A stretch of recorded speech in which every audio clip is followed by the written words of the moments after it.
a major injury. Like, I can't, man. It literally makes me so upset.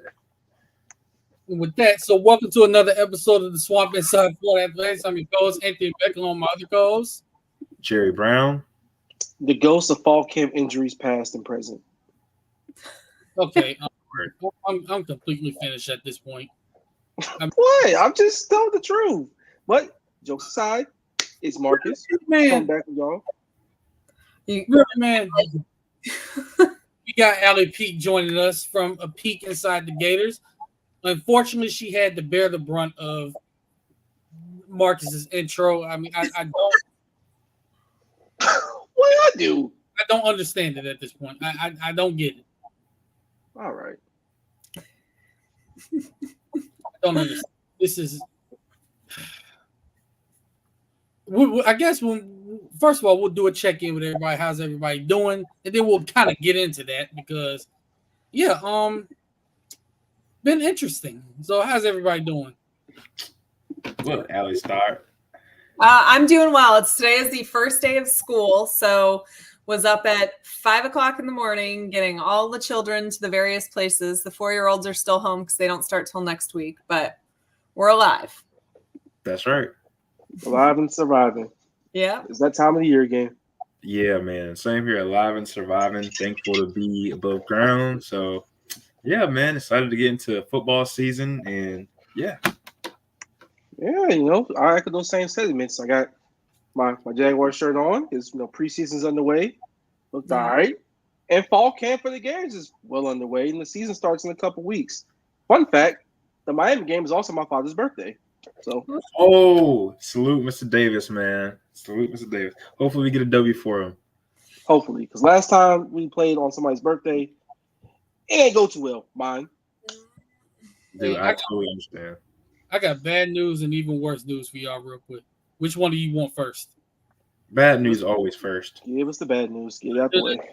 They're both bad, so. I got bad news and even worse news. Yeah.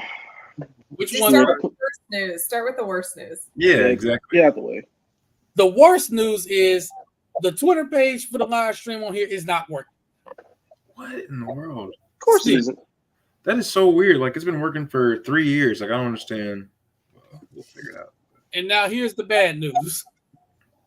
Okay. My own personal page ain't working either. Oh, that's tough. You gotta be kidding.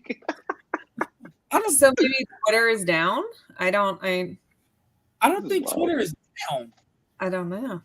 I don't know. But, figure out your email, maybe. Maybe it's your email. Try to renew it or something. Look, StreamYard, what's going on, J Money? StreamYard, y'all might have to get sued. Like we might have to take this to court.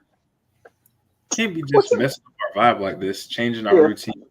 And first of all, like what AB said earlier, that suit will have my name on it as well. Jerry, you're going to have to join in too. All right, man. Yeah, hey. If I lose this case, we all lose. If I can't win, we're going to all lose. That's all I'm going to say. All right, I'm going to put a fake name on because I ain't going to go homeless because of this. Too late. What? Yeah, it's going to be too late. I'm sorry. I ain't going to be homeless, but yeah, we're kind of still previewing the season. Fall camp has officially started. They had the first scrimmage on Saturday. Mm-hmm. And, it was interesting. Some good moments, some bad moments. Really bad moment. So we got Allie here to kind of help bring us up to date to everything. Pretty sure she had some eyeballs out there watching. So, what can you kind of tell us about, the scrimmage and how it went and, like, who stood out? So I know that the wide receivers group as a whole is somebody that is a position group that people are pumped about. I think we, losing Pearsall last year, people were wondering who is going to be that solid number 2 to Wilson, who is, and Pearsall and Wilson just brought such different things to the table. So who's going to be the complement to him? And I think that we're finally seeing multiple guys step up. We've heard great things about DK. We've heard things during summer about Andy Jean. There's been several wide receivers that have really kind of come into their own, I think. And this as a whole is a position group that is really strong. I've also heard really good things about the running backs as well. Jaden Bow has been dominant. It's another place of strength, which I don't think is something that we thought we were going to hear after Montrell Johnson, got a little banged up there.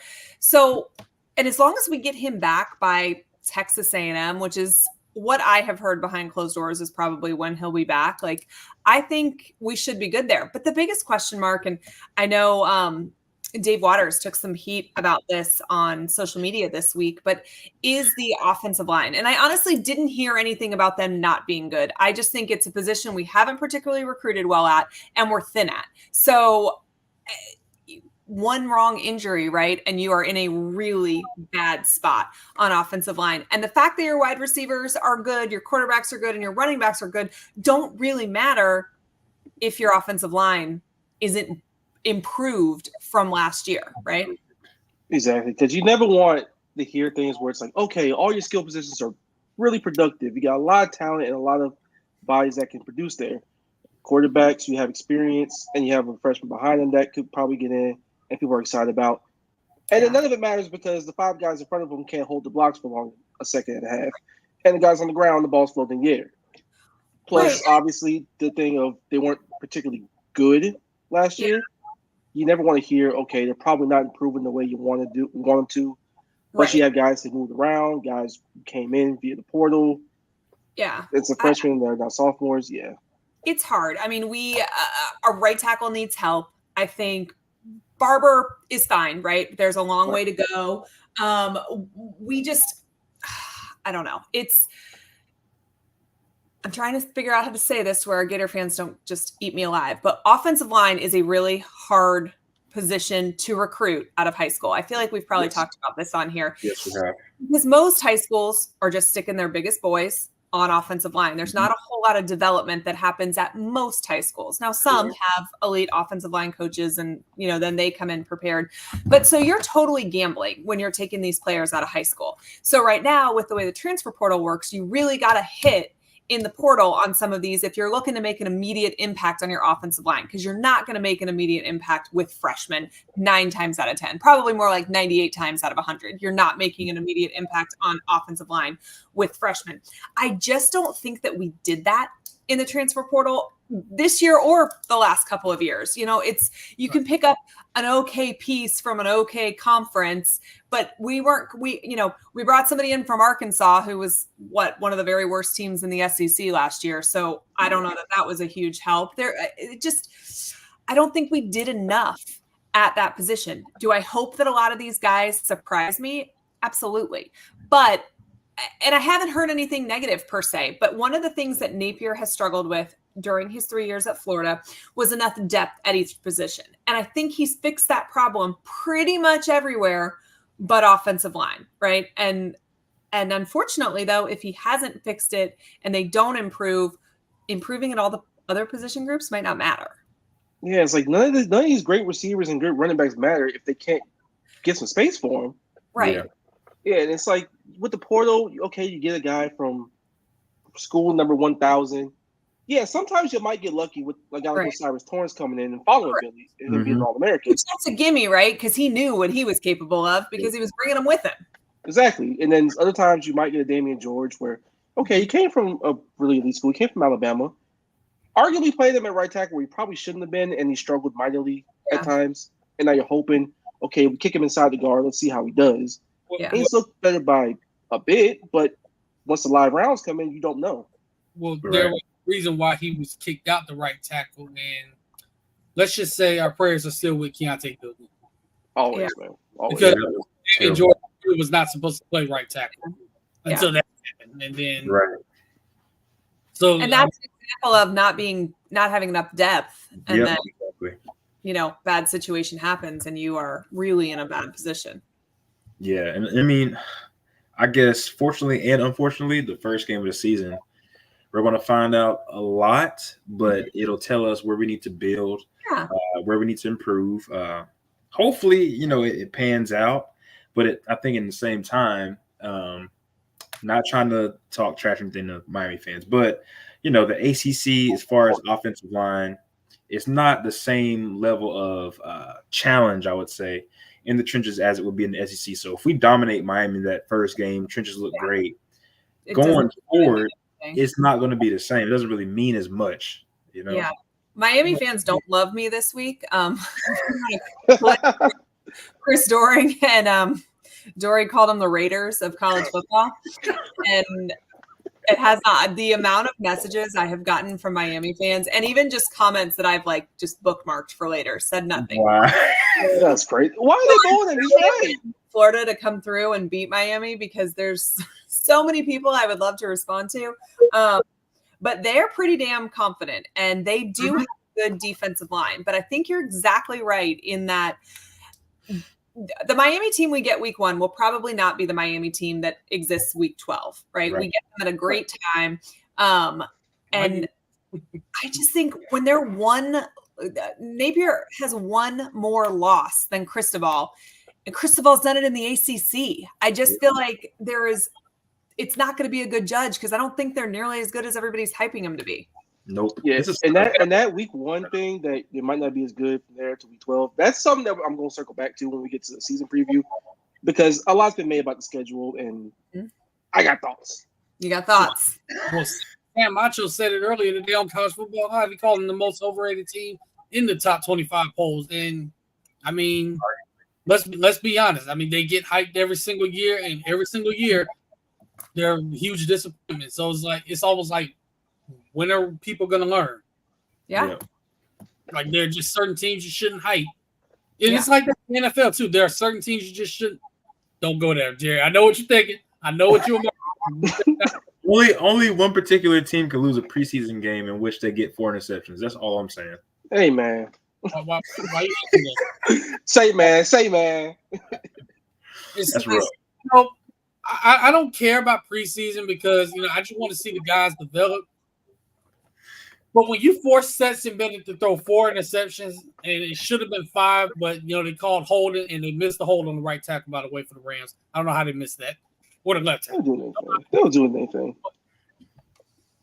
You force him to throw 4 interceptions, and you still lose the game where he throws a game-winning touchdown with 4 seconds left. That did not sit well with my soul. And it wasn't just the fact that we lost. It was the fact that it was Stetson Bennett that did it.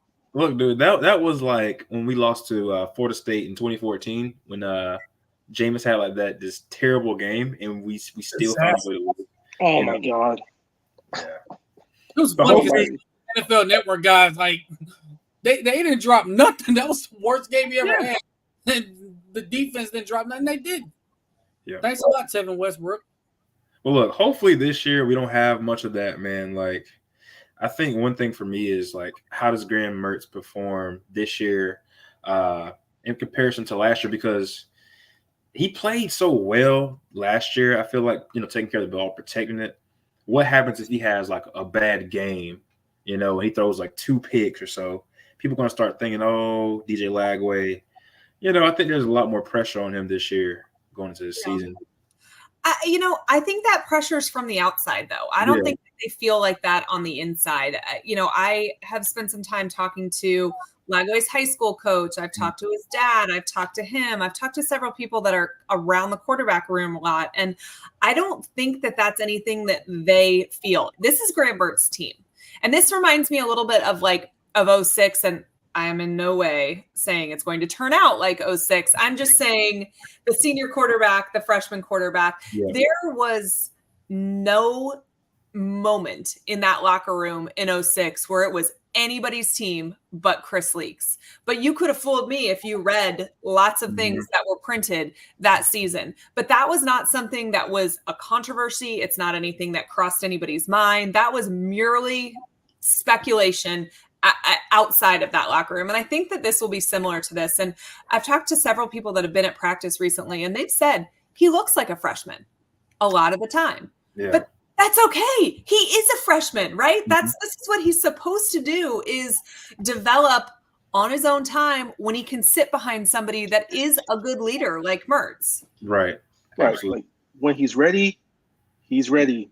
Yeah. No need to put pressure on him. No need to go tweet out, put in Lagway every time Graham Mertz makes a read you don't like. Yeah. Breathe, relax, trust. 100%. And like that's one thing I will say about Napier these last 2 years.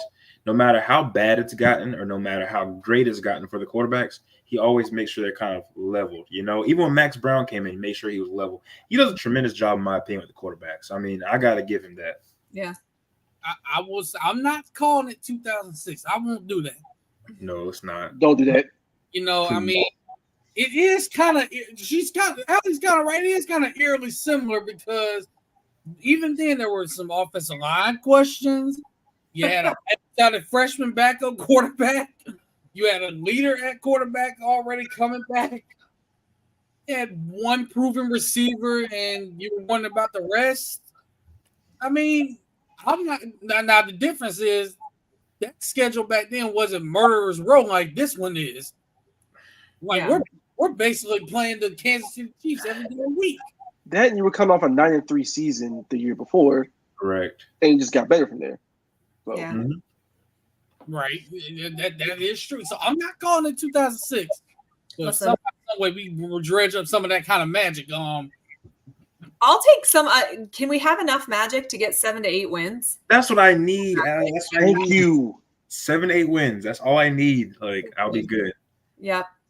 I've stated my line of wins this year at 8. Okay. That's where I'm at 8. AV, let me just do this, man, because like since we're talking about this, I just want to bring up the schedule and I want to see where you see the wins. Like, to be quite honest.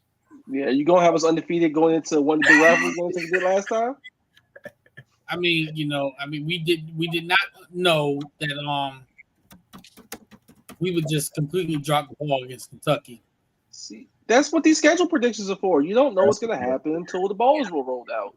You know? Yes, we're calling the schedule murderer's row. We are. But see, here's the thing. We don't know how none of these teams are going to perform. So I'm not sitting here saying, oh, they're going to go 3-9, 4-9. I'm not doing that. We don't know how these teams are going to look. Texas A&M, look, Jay Money said it right here. Texas and Texas A&M both lost their starting running backs this season. Mm-hmm. They both did. So we don't know what's going to happen. That's true, man. I mean, there are teams being hyped up that shouldn't be hyped up, Miami. And then there are teams that are not being talked about that probably should be talked about more. And a team like that I'm going to throw out nationally, I would say Clemson, even though they may not win game 1, but I still think that's a team that, in my opinion, I think they'll be fine. ACC. They'll be fine in the ACC because they still have talent. You have a returning quarterback, even though people aren't that high on K Klubnik, and hopefully one of these freshman receivers come in and help produce. And then also defensive line there always, so they could be good. I didn't do it. Jay Money did. I didn't do it. Jay Money did it. You said that, not me, brother. That's all you. I didn't do it. Money. You said that last year. You said it the year before. I don't want to hear it, brother. Hey, I don't discount fans' optimism. I'll say that much. Just so everybody has an idea of what we're. Zoom in a little bit. So you want me to count the Zoom in a little bit. Hold on. Let me see. Let me try to. So you want me to count the 8 wins? I want you to tell me where the one. Yes. I don't know if it's zoom in. Hold on. I'll say this: if that's true, if this is true right here, that might change your season a little bit. Because now you're down to your 3rd string running back, if that's the case. Yeah. Texas. Oh, yes. I heard about that. The SEC. So if we could beat Texas and beat Miami, I don't actually care if we only win 2 games. I'll say this. I get Jared. He's how the freshman, but to have him be the starting running back for the whole season in the new conference, I don't know if that'll be ideal. He's talented. We know that, but I don't know if that's ideal. Wait, can you zoom in a little bit? Zoom in more? Yeah, a little bit more. Okay. Yeah. God, they got us on ESPN Plus for Stanford. Hey, man, it's Stanford. It is what it is. How was that? So you want to count 8 wins? Yeah, that's the first 6 games. So I mean, I see a lot of wins there. I think possibly. Mm-hmm. Definitely the first 5. in my opinion. AB, we're going to drop one of those first 5, bro. Yeah. I think we're going to drop one of between Tennessee and Kentucky. Yes, Yeah. that's always absolutely. Tennessee's number 6. That's why And I said first 5. it's in Tennessee, which is, an incredibly hard stadium to play in. They're very lively bunch up there. Nico will be at the helm. They will have had several weeks to work out any kinks with him, which I think is important. I think if we got him where we normally get him, which is the second week of September, I feel like we could have a different outcome than where we get him on the schedule this year. Yeah. And if there's anywhere they're ever going to beat Florida at this point, it's in Neyland. So Yes. I will say I'm leaving Tennessee to be determined. Okay. Because we should win the first 5. That doesn't mean that we will, but we should win the first 5. And then I think 6 and 7, we go 1 and 2 probably. I agree. Like, take care of business at home. And please, for the love of God, do not lose to UCF. Like, if we lose UCF, dude, I don't know what I'm going to do it myself. I might crash out to lose UCF. I can't lie. I can't take it. Taking care of business at home is the first step in a rebuild, right? You have to defend your home turf, and you have to win the games you should win before you can win any games that you shouldn't win. So if Florida can't figure it out the first 5 games of the season, that gives us little to no hope for the back end of the season, right? Correct. We shouldn't be in. Yeah. It just depends solely on the offensive line. If they're even functional, the first 5 games you should win.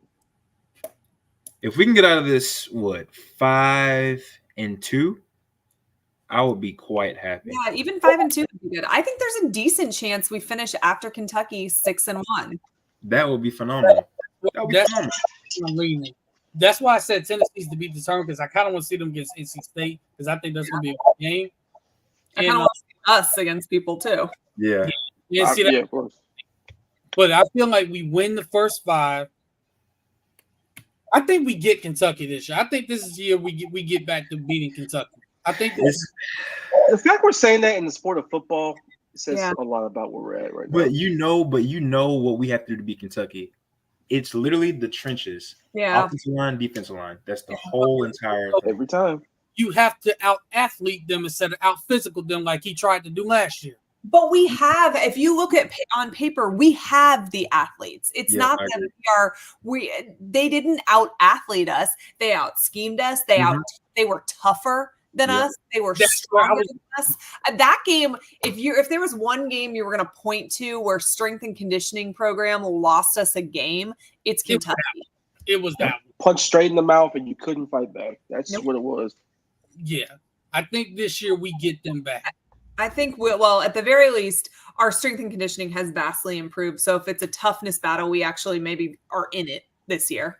Yeah. A lot of guys have made games, and a lot of guys look a lot better, in a lot better shape. They look like SEC athletes for once. Yes. It is frustrating to me that it took 2 years to make a change, because you would think that Napier, he was at Alabama. He was at Clemson. He knows what a big time strength and conditioning program looks like. So the fact that it took essentially outside noise for him to be able to make a change. And granted, I'm glad he made a change, and it's very difficult for head coaches to do that. They all have big egos, but the fact that going into it, he didn't recognize that wasn't an SEC strength and conditioning program does give me pause. Yeah. Glad it happened, but I don't like the process of how it happened. Yeah. Right. Yeah. So it wasn't great. For Texas A&M, Mississippi State, UCF, and Kentucky, I have those as wins. Mm-hmm. Yeah, I like Miami, Samford, Mississippi State, UCF, and Kentucky as well. I will say the offensive line is equally important, because not only, one, do they have question marks, two, you're going up against some really strong defensive lines and a bunch of really strong defensive linemen in these first couple of games. Yeah. Yeah. Because if you can't block James Pearson against Tennessee, good luck. You can't block Deion Walker against Kentucky. Good luck. Look at here, bro. You're in trouble. Well, guess what? Everybody's in trouble with Deion Walker, because who's blocking him? Case in point. But then bear hug everybody, and then it's a wrap. This is why you want to see. You recruit guys to be able to block these guys. I think for me this year, it's like how much can the defense help out the offense, right? Like if our defense is tackling, if the linebackers are fast and physical, if the safeties where they need to be, and we're not letting guys run right past us, have these little mishaps in the back end, I don't see why we can't be in every game at least, like not getting blown out, have an opportunity to steal somebody, especially towards the latter half of the season, going into Florida State. Like if we have a solid defense, we should be able to do what we have to do to make a bowl game this year, in my opinion. I think our defense is going to be vastly improved. I think we're deeper, and I think Ron Roberts has made them so much tougher. Mm-hmm. I still find it so funny we have a coach to coach the coach. Yeah. It's just so funny. But I like the hire quite a bit, and I like what the moves they made. The linebacker core from when me and Jerry went to the spring game, they look vastly improved. They actually tackled. Shout out my boy Pup. Mm-hmm. You know, Duval County, not a I throw that in there. The secondary, there's a lot of talent there. Guys at Devon Moore, I pray every night, please stay healthy for the duration of the season. I don't need a shoulder injury. I don't need rib contusion, any of that. Please stay on the field. You're very talented. You can produce for us. Stay out there, buddy. Defensive line with the pass rush. My thing was last year, especially when Justice Boone went down, it was like these guys are really strong and they can set an edge, but can they get around it and are they bendy enough to be able to really make a real impact?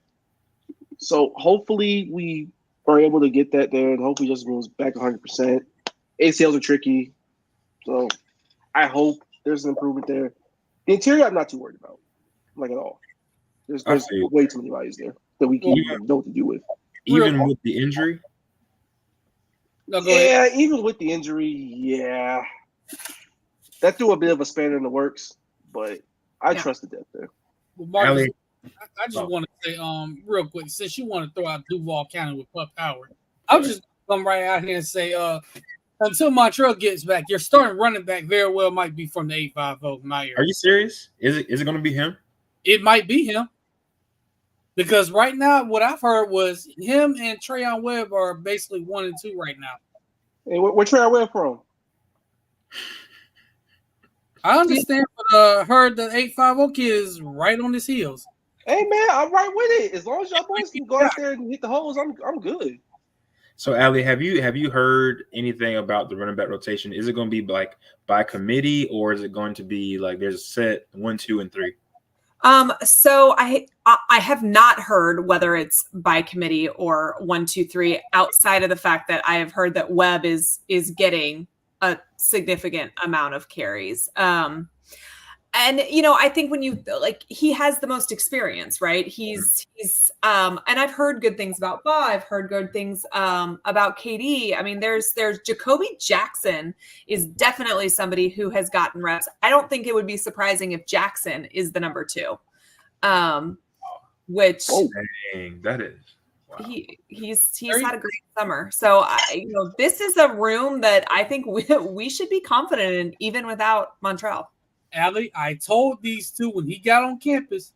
Look, that kid was good. I told him that kid was like that. AB, I will say, when we were at the game, I was like, because I think Marcus said, "Oh yeah, he's from Pensacola," and I was like, "What?" But the dude is a physical running back. He gets downhill. He doesn't waste a lot of time. So that's what I like about him. And you need, especially if your offensive line is going to be, sadly, possibly your weakest link. Yeah, you're going to need a running back to get downhill, get 2-3 yards at least, and try to convert. Well, it's really more the right side. The left side, from the left to center, I'm not concerned about that part of his line. Like that part's set. I ain't concerned about that. It's more the right side that I'm more concerned about. Yeah, but when that right side has really big question marks. I mean, that could negate the positives you have on the left. Yeah, it very well could. Cam Wakes, I need you to hurry up and get healthy. Yeah, please. Brian Corey, please take the spot. Please. Yeah. I'm begging you, man. If you really Duval County like you say you are, take one of those spots. Hey, man. Big Rod got y'all, man. Don't even trip. So in terms of our defense, have y'all heard anything about who's the strongest position group and who's the strongest position group? Strongest position group. That is a great question. I mean, quarterbacks, I think, is an easy answer, but I don't know. Wide receiver, maybe? What do you think? Well, on the team period, I would say Oh, the whole team. Oh, okay. Of course, running back and wide receiver for me. Yeah. It's running back for me right now. I would say running back because I think those guys from the spring game, I think they look the strongest. They looked great in the spring, honestly. They I did. vividly remember me and Jerry, every time we saw somebody take a handoff and then made a play, we were like, yo, who's that? Yes. Who's that? Ba had a hell of a spring game, but I was like, wait, am I getting excited about this? What is? Yeah, I was like, boy, am I lying? crazy. My thing is, this kid was listed on his recruiting profile 6'2" and 197 pounds. Spring game starts and he's 6'1" and 237. He's a monster. Like, bro, Every bit of that. That wasn't like a roster lie. like, how did you gain 40 pounds that fast? Look, bro, he reminds me a lot. He reminds me a lot of Mac Jones. If you remember Matt Jones. Matt Jones. Boy, I thought he said Mac Jones. Who? That person for him to be like, you know. Matt Jones was a beast. Matt Jones, that what was the guy Brown that we had? I think it was Mac Brown. Mac Brown. Mac Brown, yeah, Mac Brown was good. Big physical running backs that can ultimately win you games. That Gillislee, Matt Jones, Mac Brown era running back core. I mean, that was physical, punch you in the mouth, win you some games. You know what I'm saying? Well, Gillislee was the king of the spin move, man. I'm gonna be honest. That's actually my comparison for Webb, Mike Gillislee. Really? He kind of remind me a little bit of him. When you watch him run, Yeah. he doesn't have the spin move, but he doesn't have the spin move that Gillislee had. But like the way his running style is eerily similar to Mike Gillislee, where like if you play in the game, he'll wear you down. Man, if he's anywhere close to that, I will be a happy man. I'll say that much. That's what we need, bro. So yeah, I guess running backs is our strongest on offense. Defense, I agree with J Money on this with defense. DBs, yeah. just because there's a good mix of really young guys that are talented and can produce, and then guys who have experience that we know have played well. Rehaul the safety room a little bit because there Do you was know some anybody mistakes. that played really well on defense at all last year, though? I mean, is there anybody you're willing to go out on a limb with and said they played really well? That's the thing. TJ. I like I him am a lot. TJ Okay. Stan. Okay. I'll give Which you Smart that. James when he was healthy. Yeah. I mean, Yeah. it's what you're saying. Like, we know we have a lot of talent coming back that veteran talent. Do we? Like, it was a bad defense. There were talented players, but that defense as a whole, Yeah. good lord. I have probably like an unpopular take, but like, Oh god. You have a lot of them, Jerry. Don't even trip. God, bro, like I love Shamar, but Yeah. I feel like Shamar could be better. Like I feel like at times he got out physical. You know what I'm saying? Like, Everyone on that entire defense got out physical. okay, there you go. Yeah. There you go. I was like, he wasn't alone in that department, brother. No, No. he absolutely was not. But I think that we're going to see a huge improvement this year based solely on strength and conditioning. And the issue is last year, so you get in there, you realize your first SEC game, you're getting out physical. Maybe they didn't even realize till Kentucky, right, that they're getting out physical. There's nothing you can do about it during the season, right? Nope. You build all of that. That's happening from January to August. That's not Mhm. happening once the season starts. So you know what the problem is at that point, and you can't fix it. That's true. Yes, Danny. Yes. Hammer at that point, that plus 2.5. And this, All right, bro. we All circling right. to this. We circling back to that. All right, that's my boy Trap, man. He an LSU fan, so pay him no mind. At some point, listen, my brother. At some point, LSU is catching an L. This They has gonna- to be it, right? They gonna feel the loss of Jaden Daniels. I'll tell you that now. Jay Daniels ain't walking through that door. Malik Davis ain't walking through that door. Brian Thomas Jr. ain't walking through that door. He walking in Duval County doors now, but he ain't walking through that Baton Rouge door. That's one player I'm glad is gone. What I saw Jaden Daniels do to Florida in person in 2022 and last year. I didn't see him last year, but my God, I mean, it was just horrendous. The worst part about last year's game, we were actually in it, and there were points we were winning and moving up and down the field with real ease. But all of a sudden, we just let Jaden Daniels bring up like a 50-yard run for a touchdown, or then throw a bomb to Brian Thomas. And I was like, come on, y'all. That's what we can't have, bro. That's what I'm saying. If the defense is good, we have a chance. That's where I was going with the 8 wins with the possibility for more. Because if you really honestly look at last year's games, for example, that LSU game, they were kind of in the game until they weren't. The Missouri game, let's be honest, we all know we should have won that game. We should fourth and 1,000 miles, and you give it up. Let's not speak on that foolery. Fourth in California, and we give it up. Hey Jay, scroll up one more time, real quick. Okay. And then Real quick. Let's just be honest. If Graham Mertz is even healthy for that game, come on. This UCF game right here. Okay, UCF. I'll say Florida defense. You know the quarterback, KJ Jefferson, is there now. Jeez, dude. You couldn't tackle him last time. You better tackle him this time. Yeah, they will. I think Florida beats TCF. If they don't, I'll crash out. I will crash out if they don't. Well, if you can't beat UCF, you're not beating Texas or LSU or Ole Miss or Florida State or the list goes on at that point. That's the season. I'm going to play devil's advocate because this is going to be funny where this happens. It would be so Florida for them to lose a game to UCF and then somehow go on the road and beat Texas. Yep. And imagine that happening right now, because then you'd be happy that we beat Texas, but then you'd be pissed off that we lost to UCF. Like, what was this against UCF? Why can't we play like? Because now you gotta hear people fans in Orlando talking about, oh man, we coming for them games now. All right, don't get trying to do that. Put the fire out now. Add them to the column. Texas and Miami for me. Yeah, put them on the list. By the way, that's 2 more wins I see right there at the very end. Whoa! Time out. Who are we talking about? The last. Okay. All right. So let's break this down because we got 1, 2, 3, 4, 5, 6. Like the 2 in the middle, I'm pretty much chalking up as L's. Georgia and Texas, them L's. All of a sudden, we play out of our minds against Texas. That's an L. Yeah. Or Georgia. What are we stealing? I think we can steal 2 of these ranked teams. Yeah, I'm gonna say this right now, y'all, on this show. If we beat Georgia this year, the next show that we do after that game, it'll be ignorant.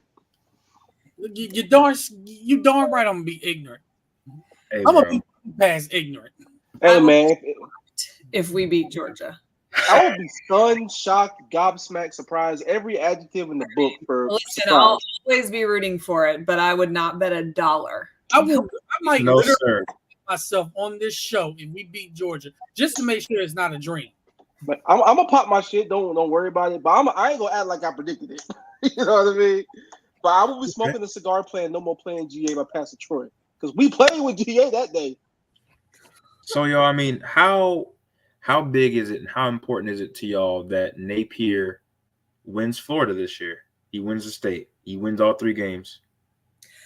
It is pretty important. If they're bowl eligible without them, it's not critical. If they lose to them to not be bowl eligible, it's bad. It's bad, especially if they make bowl games too. Right. Ugh. I think that if you're looking at the last 5, I think Florida potentially could win 2 of them. I mean, they could lose all of them, but they could win 2. We're not losing all of them, Allie. I think out of that list of 5, the team that it's most likely for us to beat is Florida State. I am not convinced that they are a good program. I think they had one good team. Oh, that's right. I think they'll be solid, but I don't know what the quarterback situation is going to be. They don't know what the quarterback situation is going to be. It's great. I've been saying this, literally. I've been saying this. Tough because it's tough on paper, and these are all, huge national programs. But if you really look at each one and look at who's breaking in a new quarterback or a new head coach or a new offensive coordinator or some combination of those 3, it's a lot of the teams on this schedule. That's very true. I mean, if you look at it, Florida has Graham Mertz, who played last year. Tennessee has a new quarterback that they're trying to rely on. LSU, Florida State. So I feel like with Graham Mertz being a more experienced in a guy that has more cohesion with his unit, I mean, we should go into some of these games that people are expecting us to lose, a little more confident because he can lead the team and rally the troops. Well, so I did a video on this a few weeks ago. When you think about, and I know that, Graham Mertz is not necessarily round one NFL talent, right? But he is reliable. He is a good leader, and he doesn't make very many mistakes. Knowing what you know about him, if you look at each team on our schedule head to head, we probably have the quarterback advantage almost 70% of the time, right? Yep. And if you're going to pick one position to have the advantage of, it'd be that, I would assume. Because he's not going to blow the doors off, but he knows what he's doing, and experience does matter in college football. So even if his ceiling is not quite as high as some of these other guys, his floor is higher. Right. Looking at the schedule, Florida is only playing. They're playing only 3 teams with the returning quarterback. Georgia, Texas, and Ole Miss. That's it. Funny thing is, I actually think Ole Miss is a game they could actually win. I think we could beat Ole Miss. Just for the simple fact, we all know what happens to Ole Miss at the back end of seasons. They always backslide. They crash out. Yes, as talented as they are, as many times as they get, guys. Wait. Get your guy, man. Get your all right, guy. come on now. All right, bro. All right. How do you know they're throwing the Uber Eats jobs? First and foremost, my brother. Ain't you an Uber Eats driver? They're saying you be doing up in Canada, my boy. That's what they be saying. But I'm gonna let y'all have it. Y'all gonna see what Shimmery DK do. Y'all gonna see what Elijah Badger do. You're gonna see what Trey Wilson do in year 2. Speaking of wide receivers, there's one guy I want to bring up because this guy is somebody that we expected to come in and make an impact early on, be this Amari Cooper, per se, possibly. Who said that? Andy Jean. Who said that? I didn't say all that now. I thought it was no. Because Amari Cooper spoke highly on him. Okay, yeah. That's what I'm saying. He did. But we didn't expect Amari Cooper. Is he injured or what's going on? Because I want him to get touches and want to see him play. Injuries, maybe I've heard something about that, but I think he had some injuries last season. Not anything major, but something that keeps him from getting in the field. Miami by 30. Okay. I'm gonna say this. All right. You know what? I'm gonna make this prediction on this game right now. I'm sick of this. He's ready to crash. AB, do not. Hey, no. Do not crash out, bro. No. We not doing this here. We not doing no predictions. Y'all like that more that much? You got a Dragon Ball Z character wearing that ugly, nasty uniform. What is wrong with you? We will not disrespect Dragon Ball Z like this anymore. Oh my god! The trash talk is here. Hey man, just line up August 31st. We're gonna see. Yeah, hey Miami, you come in ranked 19th. Your coach is supposed to be this big time. If you come into Florida with, Ward and all this hype and you lose to Florida, where do you stand? Their season's over if that happens. I'm saying that. It's though, because then they'll go win 9 ACC games and tell us the first game of the season was a fluke and they should be, making the playoff. Allie, I win 9 ACC games. Allie, I actually have one question. Yeah. When's the last time they won 9 ACC games? Well, I guess that's true. You know that they purposely, when Miami joined the ACC, they put Florida State and Miami on opposite sides of the conference, thinking that they would meet in a conference championship game every year, and they have never met in a conference championship. Yeah, because either Miami's awful, or the one miracle year they had in 2017 where they were pretty solid because they won a bunch of close games. Florida State wasn't good, and then Clemson beat the crap out of them. Yo, this Miami slander is amazing. I love it, man. I love it. I just gotta play this one time, bro. Yes, bro. Yes. As a matter of fact, Jerry, did y'all see the video I sent y'all with the dude going off about Miami? So it was a video of this guy. He's basically saying Miami fans are asking him, why don't y'all ever come down to Miami and play us? And the guy was basically saying, play y'all where? Miami Central? Miami Northwest? We're going to play in Norland? Today, we were talking about the game, and I had that clip out where Chris and I were saying that we would beat Miami, and somebody was like, well, explain yourself. And so I was saying, like, I get Cam Ward might have a higher ceiling than Graham Mertz, but week 1 in a new system in the Swamp, which is the toughest environment he'll play the entire season, I think that the edge goes to Mertz there. And they were like, well, what do you think if we played at Hard Rock? And I was like, are you kidding? Because that's not the same thing. And they're like, well, do you think it would be intimidating to Gator fans? There'd be more Florida fans than Miami fans at Hard Rock. Like, Gator fans are going to be like, sweet, I can get a $10 ticket. I can't get a $10 ticket to the Swamp. And on top of that, who's turning down the trip to Miami? Not me. No. It'd be a vacation. Blue in that stadium, but that is their fans are wired that way. God love them. Like, fun fact, I went to school down in South Florida, so I know people went to Miami, so I went to a couple of games around 2017 when they were good that one year. Those tickets were dirt cheap. I was going for $25. They have like buy 2 get 2 free packages all the time. They've been on Groupon. Like, I mean, I just like, buy a double Whopper and you get a free Miami ticket. You get free season tickets. Exactly. That was funny on the U watching this. That was the funniest thing I saw there. Like, they had to give out free tickets if they bought a Whopper.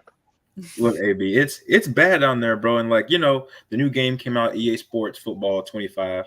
It's very realistic, but the most unrealistic part of that whole game is them having a full stadium at Hard Rock for a Miami. Yes, right? Yeah.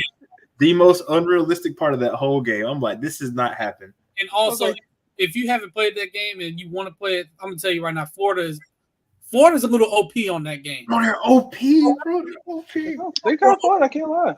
No, Montreal Johnson is crazy in that game. I can't lie, bro. Shout out Montreal. Give us a So, Marcus, because I know you got to get it, and you will get it. Do not, and I repeat, do not play Ohio State. Don't. No. Because it juked on and spun around like a ballerina by Quinshon Judkins. Be my guest. Hey, I've heard things, so I'm gonna keep that in mind. But again, Miami, talk nice when y'all don't have to travel 15 plus miles to your stadium in South Florida traffic. Talk nice when you have a stadium on your campus. Talk nice when you actually have people in the stands during these games, rain or shine. Just talk nice, period. All right. This is freaking sad right here. Oh, absolutely. Absolutely. Miami don't even really care about the Dolphins like that unless they're actually good. I mean, that's most Miami sports except like the Heat. Relax. So. Relax. Yeah, let me tell you how Miami is. Unless it's the Miami Heat, who cares about sports down there, really? And even then, people show up late to the games. Yeah, I mean, honestly. That traffic. But when the fourth quarter hit in Heat games, I'm a Heat fan. When the fourth quarter hit in this big game or a playoff game, it's one of the most intimidating environments you can be in. I think I learned a thing or two about intimidating environments. But I think that the game that I want to see us win the most this year, like Georgia. Outside of Florida State, because not even Georgia, bro. Like I can't explain like how tired of losing to LSU I am, bro. Like, oh my God, bro, I am so tired of losing to LSU. I think it's tied right now, isn't it? Isn't the series tied? Or are they up one? They might be up one. They finally took it. Okay, we gotta stop losing to them. Hey, what did Wild Black say about Georgia? I'm gonna say the same thing about LSU. I fucking hate LSU. Tired of losing them.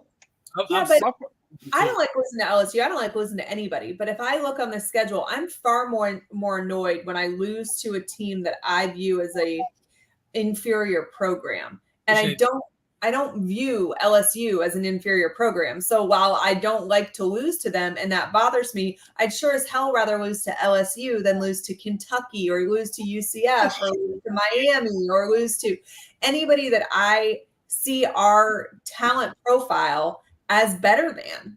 LSU has consistently recruited top talent for the past decade and a half. So when we lose to them, it sucks that they were the better team I can wrap my mind around that.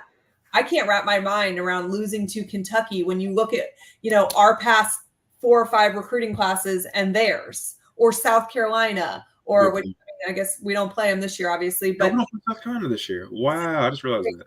you know, South Carolina doesn't play us. They don't play Tennessee, and I want to say they don't play Kentucky either. But Spurrier was telling me basically like they totally screwed South Carolina on their schedule, and none of the games that they view as their rivalries are on there anymore. That's Insane. insane. But Dan said, "Yeah, we don't care about y'all. We're trying to get." No, but like with LSU, the thing about them is that the games are always competitive. yeah, Like we lose in the stupidest ways imaginable. 5 fourth down conversions, a fake kick, freaking fake kick. a 22,010. Everyone in the stadium saw it, but our team. Because of course, and we rocked the orange uniforms that day. That was embarrassing. And then the damn fake shoot, the shoot throw. Need not say more. Why you had to bring that up, man? Throw was, I mean, we are cursed since then. That is the most asinine. Yeah, You name it, we've done it. And in Kentucky, that's a disgrace. Like 30 plus years of dominating that program, and all of a sudden they won like 3 games. There is zero reason for us to lose to Kentucky or for us to have lost any of those games to Kentucky. We were the better team on paper every single time, which is why it's such a frustrating loss. And honestly, losses like those should get any head coach fired much faster than a loss to an LSU. That's true, Allie. I agree. Yeah, this year, there are no excuses. You can't lose to Kentucky. That's first and foremost. This ain't basketball. You can't lose to Kentucky. You should not be losing to Kentucky. Hey, we beat them twice in basketball. We beat them more recently in basketball than we have in football. Their quarterback's is it Brock Vandagriff? Brock Vandagriff. Yeah, George transfer. Okay, yeah, Brock Vandagriff, and they got Barry on Brown still. I believe so. Yeah, I think they do. The dudes.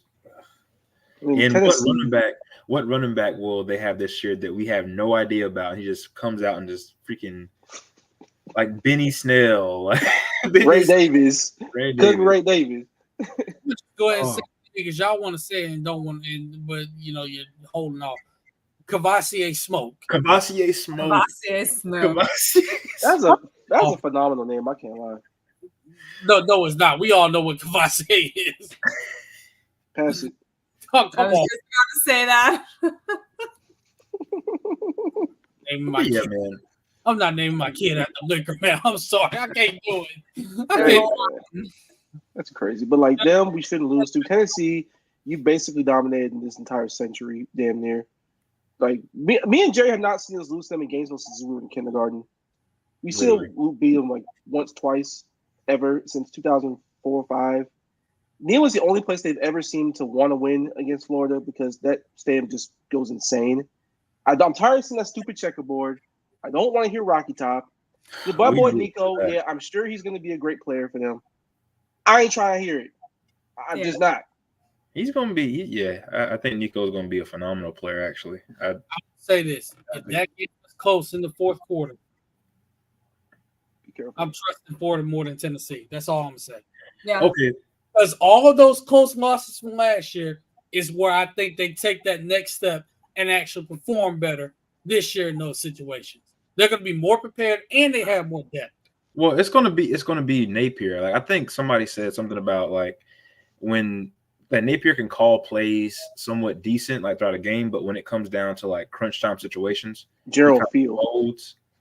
Like he doesn't have like a cue of when like to do things and how to seal a game at times. Like last year against Florida State, bro, we had them, and then you come out with this double reverse. Just had no business being called. You know, no for the trick plays, Billy. So how does he respond this year to sealing games with the proper play calling? You know, like getting guys organized. Special teams.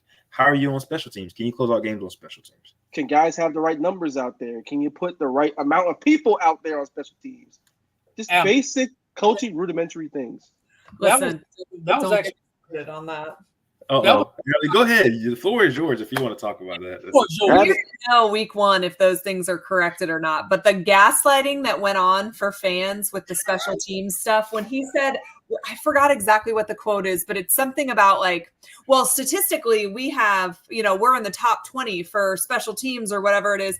But all of the penalties that we were all so mad about are penalties that don't factor into the stat he's looking at. So it's literally like, if you take away all of our mistakes, we are actually above average.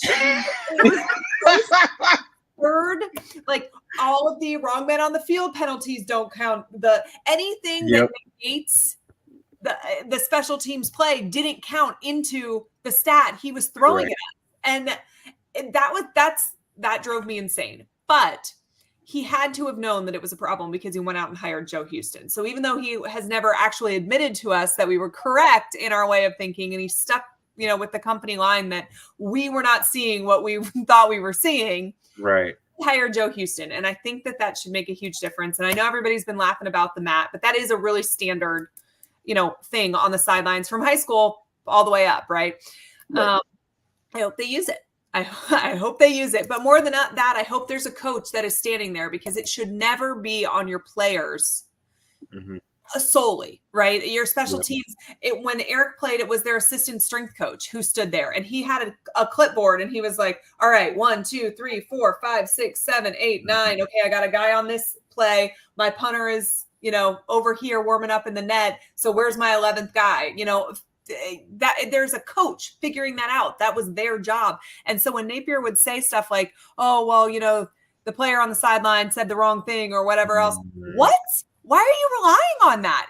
It's insane. But I'm sure Joe Houston told him it was insane this offseason. So I'm going to go into this season as an optimist for special teams. Wasn't there a point in the spring game where we had like 10 guys lined up? Yes. Yes.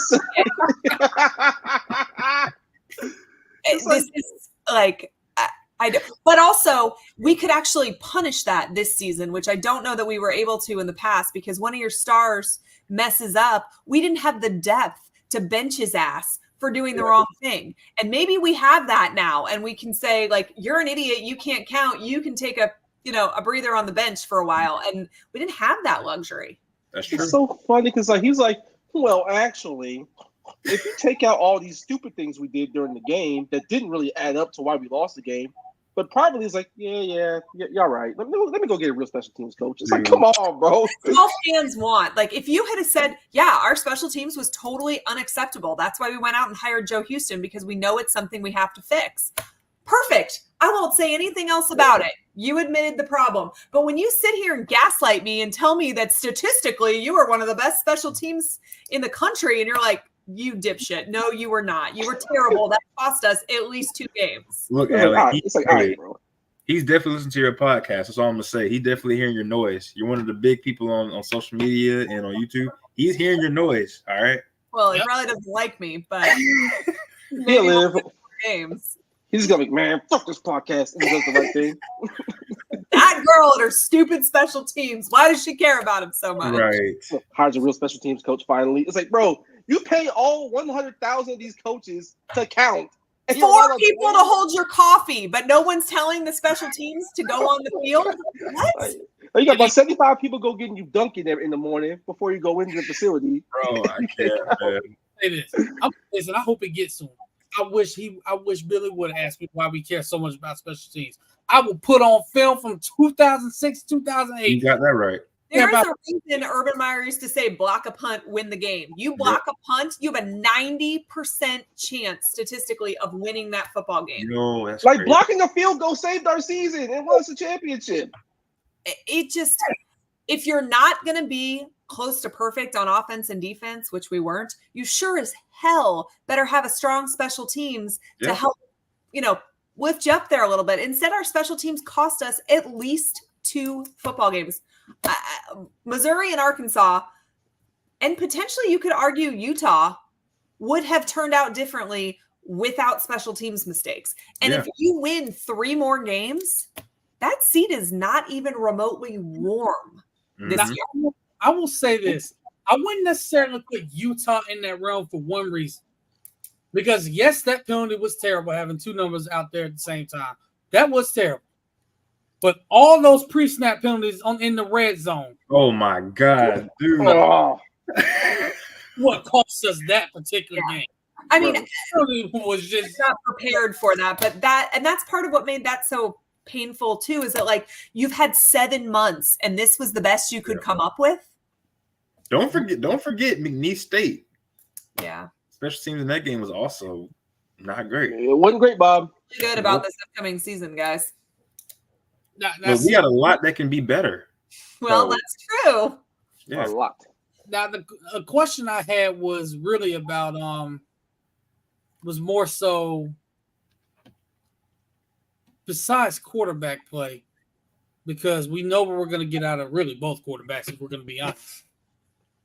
I was looking more towards the defensive line because now we have to address the elephant in the room. Jamari Lyons out for the season with a broken ankle. Billy explained that today.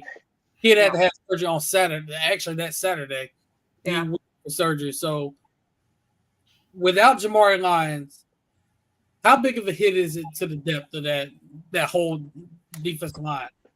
Well, you're going to need Cam and Desmond Watson to fill in the gaps, essentially. They are going to both have to step up. They're going to have more playing time, more responsibilities. And, the good news is these are 2 veteran players. But the load got a little heavier for both of them. There was a joke to be made there somewhere. Out of here right now. Hey, man. I'm just saying, them 2 big boys, man. They gotta do their thing. Like they're not guys you want out there second, third down all the time. But this is the bed we're in right now. We just want to lay in it, and they're just gonna have to produce and just do the best they can. It is what it is. This unhinged man needs to be stopped. What about the kid that we had coming in? What's his name? Michael Burrow. Makai Burrow. Yeah. Is he gonna be a guy that steps in and fills some of those gaps as well as depth piece?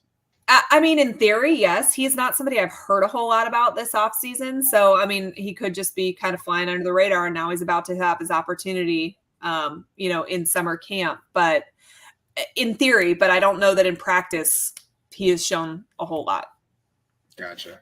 We can't forget about DeAndre Robinson.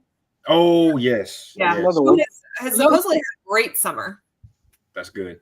That's another one that I'm expecting. Hey, he's going to have to step up. We're going to need all the depth we can get there. And then on top of that, I've heard with Desmond Watson, since some unhinged man on here wants to make jokes. What I do? Yes, he's still over 400 pounds, but he looks a whole lot better. He looks a whole lot different. I saw a little bit in the clip. I was like, oh, he's actually losing weight. Like he looked good and was moving pretty well. So yeah, he looks the part a little bit more. And even if the scale doesn't say he is, he looks a heck of a lot more fit. Yeah. As long as he can be out there for a couple more steps than he usually was able to, I'll take it. Yeah. So still looking at this schedule in front of me, and I know one of you guys didn't mention Texas A&M when we were talking about wins that we think that we would get. But they coming in the venue. I'm sorry, and my cousin plays for them now. EJ, sorry, love you, your family, bro. You were op that day. I'm sorry. Look, for them 60 minutes, you were op. You're op. But after EJ who? be cool again. EJ who? Smith. I'm just thinking our defense was terrible last year, and now essentially defense plays for Texas A&M. So, that's got to help, right? Yeah, A&M is just a funny program right now because, they get a lot of talented players to come in, and we all know that Ballyhoo recruiting class from a couple years ago didn't quite work out for several reasons. Left. Yeah. Talent's there, but is it being developed? Is the talent still there though? I mean, I feel like there was a mass exodus when Jimbo. There was a lot of guys that left. A lot of guys. That's a whole new team. They don't know what they have. We couldn't know what they have because they don't. We're probably more familiar with it though because players came from us. Yeah. Then the quarterback stuff was what it was. Oh, that's right. Praying on Carter Reagan being good. Yeah, I think so. Well, and getting Joe Hamilton back, what I was told is that he left Texas A&M because the program was in such absolute disarray. And when you are going to Florida because you know in your heart that it's more, in line and run better than Texas A&M, and We're over here like, are we going to have a coach? Are we going to get a new coach? Are we going to win, enough games to be bowl eligible? But that is having your shit together. What does that say about Texas A&M? Yeah, their problems ain't our problems. Their problem is, are these kids that we're actually getting even going to stay? Or are they not going to get in trouble? Are we actually going to coach them correctly? At least here, it's like, okay, can we just win, please? Yeah, I'm begging you. Right. I agree. Right. I mean, yeah. So like looking at this, I mean, 1, 2, 3. We can start off 5-0. That is, I feel like we can start off 5-0. Now you say that. No, but, I mean, but when I said it, I was unhinged. I'm saying we can. We can. Doesn't mean we will. Let's see. You shouldn't be any worse than 4-1. That's just my opinion. Nah, if you're worse than 4-1, you're off on a really bad foot. I think you could be. I think you should be 5-0. Will they? I don't know, but they should be 5-0. Now, see, I look at it like this: if they are 5-0, and then they go into kneeling, there's some momentum that comes with that. Absolutely. And if they come out of that game with a win, there's some momentum coming home to celebrate that big win with a victory. You lose to Kentucky again? It's hell on this app, baby. It's hell. Oof. But that's the worst thing that could happen. With not starting 5-0 is that if you don't start 5-0, it's very hard to find any wins the second half of the season. I will say the good news, the really good news about the vast majority of the schedule, most of these games are at home. Yeah. And that too. So, I mean, they did lose. Oh, that's a big loss for them. I mean, they got guys there, but that's a big loss. Ruben Owens at Texas A&M, and then CJ Baxter at Texas. I mean, those are they got guys at the position, but those are two huge losses right there. Yeah. Because, I mean, clearly they're your best running backs, but it's like now you have to wonder who do you have behind them, and are they capable of being that guy? Now, I think Jaden Blue at Texas can be one of those guys.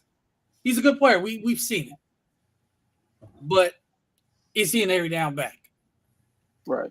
We don't know who the running back is at Texas A&M. So, yeah. I'll say the thing about both those programs, at least they still have their quarterbacks intact with both Quinn Ewers and Connor Wegman. So, in their minds, they're probably like, okay, we maybe can weather the storm. Yeah. But you don't want them throwing 50,000 times every game. You want to be able to hand the ball off and just keep on track. And losing those two guys is a big blow. Yeah. But quarterback is always important. They still have those. Especially when Connor Whitman got sacked like 1 million times last year. Yes. It ended up getting hurt. So like that doesn't necessarily make you feel comfortable if you're him. No, absolutely not. You want to be able to not be so predictable as an offense. And you don't want to be able to just be like, okay, he's dropping back 50 times because they have no running game. Let's go after him. Hopefully that's the case when we play him, but you know. I'll tell you what, man. I think the second most important player on this team this year is Jason Marshall. He's got a task. He's got a task this year. Bro's got it. I think with him, and he kind of admitted that, you know, he kind of lost his confidence last year, and he feels like he's gained it back. Now, of course, we got to see it, but in that first game against Miami, he looks like the Jason Marshall that we got when he first got here, that was locking up one side of the field. Then I'm going to be way more encouraged about him and how he plays down the stretch. And also, God, we come to you as humbly as we know how and ask, please keep Devin Moore healthy. Yes, please. We know we have a position. We know we do. We have plenty of talent at corner. We have the depth. But please, we ask of you to please keep Devin Moore healthy. Please. That's all we ask. You know what I be saying about depth, right, Ayo? I mean, you ain't cool with him, brother. But you know what I be saying? Depth is cool until you gotta use it. Mm-hmm. You're not getting away with that. I remember that when your birthday come up, man. I remember. All right, bro. Anyway, Jason Marshall, bro. This is year 4. This is your last year here. You started off with a bang when you got on campus, and you just never really quite got better after that. Like, you kind of plateaued a little bit. Mm-hmm. In theory, you're the best corner we got. In theory, you're the number 1 corner we're gonna have this season. you gotta play like it. You gotta lead back there because if you don't, we're screwed. Point blank, period, cut and dry. Yeah. Yeah, I agree, and I love what I've seen, what I've heard about Dijon Johnson, what he's doing. Oh yes, He's having a great camp. Aaron Gates is having a great camp. I love the addition of Asa Turner in the back end as safety. Him with Jordan Castell, because now you have a veteran guy that number one can actually tackle. Number two needs a head and shoulders NIL deal, and number three is a guy that can help Jordan Castell kind of call the coverages and call the defense from the back end. So you want to have two guys that can do that. And on top of that, you got guys like DJ Douglas. You got guys like Trey Bridges. I mean, there's so much depth in the defensive back room now. And a good coach. And got a good coach in Will Harris that, I'm going to be honest, I don't know any coaches that are willingly asking to be tackled by 250-pound defensive backs. But, hey, he's got these guys tackled. Yeah. Hey, man. I'll say about Asa Turner real quick. Hey. It's like Ace Turner's like, that's someone I was really excited about when we landed him in the portal. Because, again, he's experienced. He's a guy who's played in big games. He's played in national championships, played in conference championship games. Like, he's seen all he's done. He's playing on an undefeated team. Like, you can help these young players in that back end. Because there's a lot of talent in the safety room, especially. And a lot of versatility in the safety room, especially. But just having an adult in the room at that spot is always a huge plus, no matter what program it is. Yeah. And Lord knows we need some adults on this football team. And hopefully he's one of those guys. That's a good way to put it, Marcus. We need adults on the football team. Like when Ryan Smith came in. Yes. Right.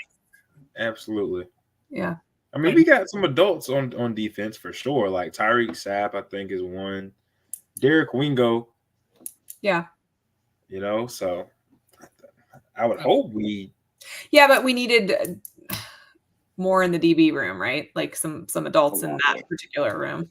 Yeah, because what we had last year, like the Miguel Mitchells of the world and the RJ Moulds of the world, it wasn't working. Oh my God. Speaking of those names. No. Oh, I just noticed something, Jerry. We got your favorite teams sandwiched in the middle of Miami and Texas A&M. Bruh. The last time I went to a Sanford, Florida game, 2021, I was so sick. Like, I almost passed out in the stadium. Like, I went walking around, like, storming through the stadium because I was so upset. I'm like, what is going on? But Emory Jones also, because of that game, was he like the record holder for most touchdowns in the game or something like that? Or most yards? No, even though he had no business being that. Yeah, that's crazy. I had to call Gainesville EMS just to make sure that he didn't die in the stadium. It was bad. I was so upset, bro. But hopefully not this time around. Like, can we please beat them 50-3 and just call it a game? Now, that's a game where the freshmen should all get in. Now, speaking of freshmen, this is where I wanted to go. This is one of my favorite rooms on this defense. This linebacker room. I got to ask about the two non-human aliens that we got in Miles Graham and Aaron Childs, because I've heard a lot of good things about them. I've heard a lot of good things too. And I guess we could think back and we could name the freshmen at linebacker that have really impressed, Florida. And the list is not that long and it is real, real impressive. So, them seeing the field is huge, but I have heard they have had a very strong summer. Pup Howard has too. Oh, Pup. He's not only good in like run stopping, he can also cover. That's why we improved. I mean, if you think about which room improved the most from one year to the other, and I know we keep talking about how good the wide receivers are and how good the running back room is, but you've got to think it might be the linebacker room that made the biggest improvement from last season to what we're going to see this year. Yeah, because I remember last year I was like, yeah, but, and you never want to be one of those positional groups where it's like, okay, you may like a guy or two here. Yeah. But overall, you see guys who can't really run that well.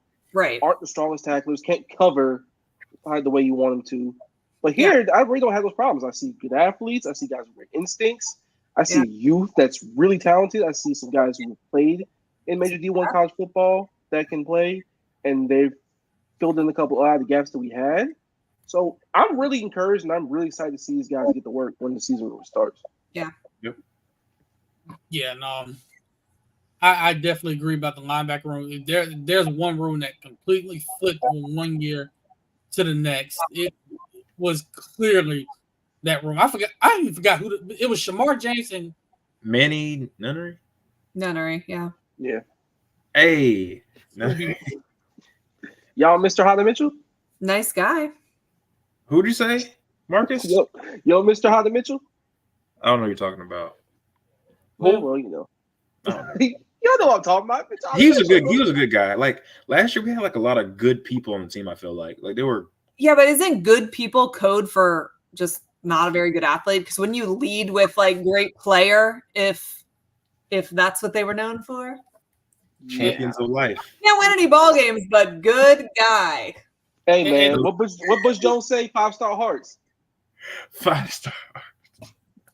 And my question to Texas A&M is this: I mean, why are you taking the guys that we were literally clamoring for to get out of here? We were clearing the room to take new guys, so thank you for doing us a favor. I mean, thanks for taking care of Joe Hamilton. We'll take him back, please. Thank you. Yeah. You took Sean Spencer, you took Jay Bateman, you took Jaden Hill, you took Scooby Williams. Literally. I mean, you can have Scooby. Thank you. I mean, honestly, like, yeah, because we kind of think about how thin-skinned that room was too. Like, think about the different things that Scooby said on social media and stuff. There was never any accountability from the players that left, but they all had no issue running their mouth about fans, which I get it. It's a hard role to take the grief that comes from your fan base when you lose. And I understand that. And I understand that fans cross the line. That absolutely has happened probably since the dawn of college football, right? But the fact that there's no ownership of the fact that, no, you guys were garbage, so we're pissed, instead it's going to attack your fans or you're going to defend your play, which a lot of the times there was not defensible. Unfortunately, I think I know that all too well on this show. Oh, we know. Hey, he's a champion now, so. Is he though? Did he play in the game? Doesn't matter. He got a ring. Got the ring, don't he? Got a ring. Ring came in the mail. He really play in the game. That's who came after me. But then after I flamed him on this show and then another podcast we do, crickets from him. That's all you. I'm never getting in the middle of that. That is all you. That's all your story, my brother. I ain't got nothing to do with that. My name's Bennett and I ain't in it. Look, if you're going to come after me, especially when there are things I know about you and your family, like the fact that, I don't know, your mom went to high school with my pastor. What are you doing? Do you really want to come after me for no reason for critiquing your play on the field when you're one of the players on the field that needs to improve? And we should crazy. Critiques should be allowed. That's not out of bounds. Yeah. Attacking somebody's family, attacking their character, things like that. But if you are criticizing the play, baby, you signed up to play college football. This is what happens. This comes with the territory, and now you're getting paid to do it. So I feel you got that right. You're getting paid now, right? This is your job, and this is your job review right now. That's like you said, it's what you signed up for. So it's like I didn't talk about the man's family. I didn't talk about one person. None of that. I just said, look, man, you need to play better. Then he's gonna text me out of the blue. I didn't even know who it was until he said who he was. I was like, wow, really? Like, first of all, how did you even get my number? That's what I want to. This is like 2 years later, and I'm still trying to figure out how this dude got my number. He was doing his thing. That was crazy. I understand name searching yourself on social media. How you get my number, man? No, but like I think the one thing that I've learned throughout all this is like before we had this platform, I used to say like crazy stuff about people. But whenever you have a platform, no, I don't. I really don't. Whenever you have a platform like this and people are tuning in, hear what you have to say, you got to be careful about what you say about these kids, man, because their parents watch you and all this stuff. It's definitely a unique experience. So I try to hold my peace, but behind closed doors, I'm going to talk. With the parents thing, that is true because they're on social media now. There's starting more and more parents on social media. Yeah. But whatever you say about their kid, they're going to see it now too. It's, if you're saying, man, so-and-so got burnt on that, that's okay. If you're like, oh, so-and-so should go jump off a bridge, that's not okay. There's a line, and I think, and the families know this. There have been Gator games where I have moved from where I was because of the things that were said. When Johnny Brantley was the quarterback for Florida, he is a family friend of mine. His dad played with my dad. And when we were sitting in the stands, it was Florida State. It was his senior year. And it was Eric's first college game back in the stands. And the family section bled into some of the alumni section. And the stuff that was being said, Eric looked at me. He's like, I have to leave the stadium right now or I'm going to go to jail for punching. What game was that? Miami of Ohio or South Florida? No, I want to say it was Florida State was his senior. It was in the swamp. Oh. But I mean, horrific things. Not he isn't good or that was a terrible pass or something like that. But like wishing death upon him, horrible, wishing he'd break his ankle. I mean, the things that, and you're talking about a guy that was a Gatorade All-American or a Gatorade Player of the Year. So like he didn't pan out at Florida. He probably shouldn't have gone to Florida. He was a round peg in a square hole. But Urban Meyer convinced him that he should come here instead of Texas, which is where he was originally committed, right? So this is how he ends up as a Gator to begin with. And the grief that he took was really hard to watch, and our fans were horrendous. Wow. And that's out of bounds, right? But you can criticize players' play. That's what they're there to do. Like I'll go a step further with my experience with Felipe Franks. Remember the South Carolina game where he was shushing the crowd after scoring? Mm-hmm. I remember going to this game with my parents and my sister, and they saw that. They're like, oh, he shouldn't be doing that. He shouldn't be doing that. I literally had to explain to them, no, there's a reason why he's doing this, and I'm glad he's doing it. And I explained what was going on, what was being said on social media, what was being said about him. They're like wishing death on him, wishing death on his mom, saying he should kill himself. And I'm like, he has every right to do this, to shush the crowd, and I'm glad he's doing it because players see that. I mean, we all say, oh, they shouldn't be on social media. That's true. But if they're being tagged and their phone is blown up, how are they not going to see that? Right. Like how are they not going to see that? And sometimes you gotta tell people shut the fuck up. Sometimes it is what it is. Get your shit off sometimes, especially when you make a play. But speaking of a player on this roster now that there's much been said about him for the last year or two in his college football experience. Uh-oh. Cormani McClain. Oh, most controversial player in America. No. Yeah. One of the most controversial players in the country. So, yeah. You know what? I don't think there was a huge risk in taking him because if he works out, then you got a guy you wanted anyway the year before, but on the cheap. And if he doesn't work out, whatever, you wasted a walk-on spot on him. What do you care? I think the locker room is strong enough that I don't think it's possible for him to become a cancer to the team. I think it's possible for him to become an outcast to the team and then say, all right, this isn't going to work out or whatever else. But I think that Napier is much better suited to handle an immature giant ego, right? Which is what I'm assuming the main problem is, which all of these kids are coming from being a very large fish in a very small pond to being a small fish in an ocean. And they have to learn. And they've also had their ass kicked by every coach in the country. Yeah. Or, the 3 years prior telling them they're the second coming. And then they get to the school and they're like, okay, get to the back of the line. And these players are like, wait, you told me I was special for 3 years. What? Mm-hmm. So, but Napier is much better equipped as the actual adult in the room to, get that out of him, and pull the best out of him. I don't think Dion doesn't need to get in a competition of egos with anyone. Yeah, and on top of that, you also came up in the era where NIL is now a thing. So all these schools are throwing these giant offers at you straight out the gate. And it's you want to go to Florida, but Miami's offering this. So it's, as a 17, 18-year-old kid, I'm taking all that. You kidding me? And then you get there, the environment's probably not what you as a person at that time of your life needed to be. Right. So you jump over to Colorado. Okay, he's the hot young thing on the street now. I'm playing with Coach Prime. That's not the environment you need to be at. Mm-hmm. So you kind of circle back to where you probably should have ended up in the first place. Yep. Mm-hmm. In a different environment. So you get some leadership around you. You get guys that hold you accountable. And it's just at a point where some players just need to grow up. Yeah. A lot of them, right? But we're talking about 17 or 18-year-old kids. None of us want to be held to who we were at 17 or 18, particularly when you threw a whole bunch of money at us and told us we're so special. What we read about Colorado was coming out now. Oh, that's an environment anybody needs to be in right now. I didn't hear about it. Somebody linked me to that. It's bad. Yeah. Like the stuff that's out about what's been going on since Deion's been there, bro, is bad. Yeah. Put it this way, it's part of why Court Mining left. Yeah.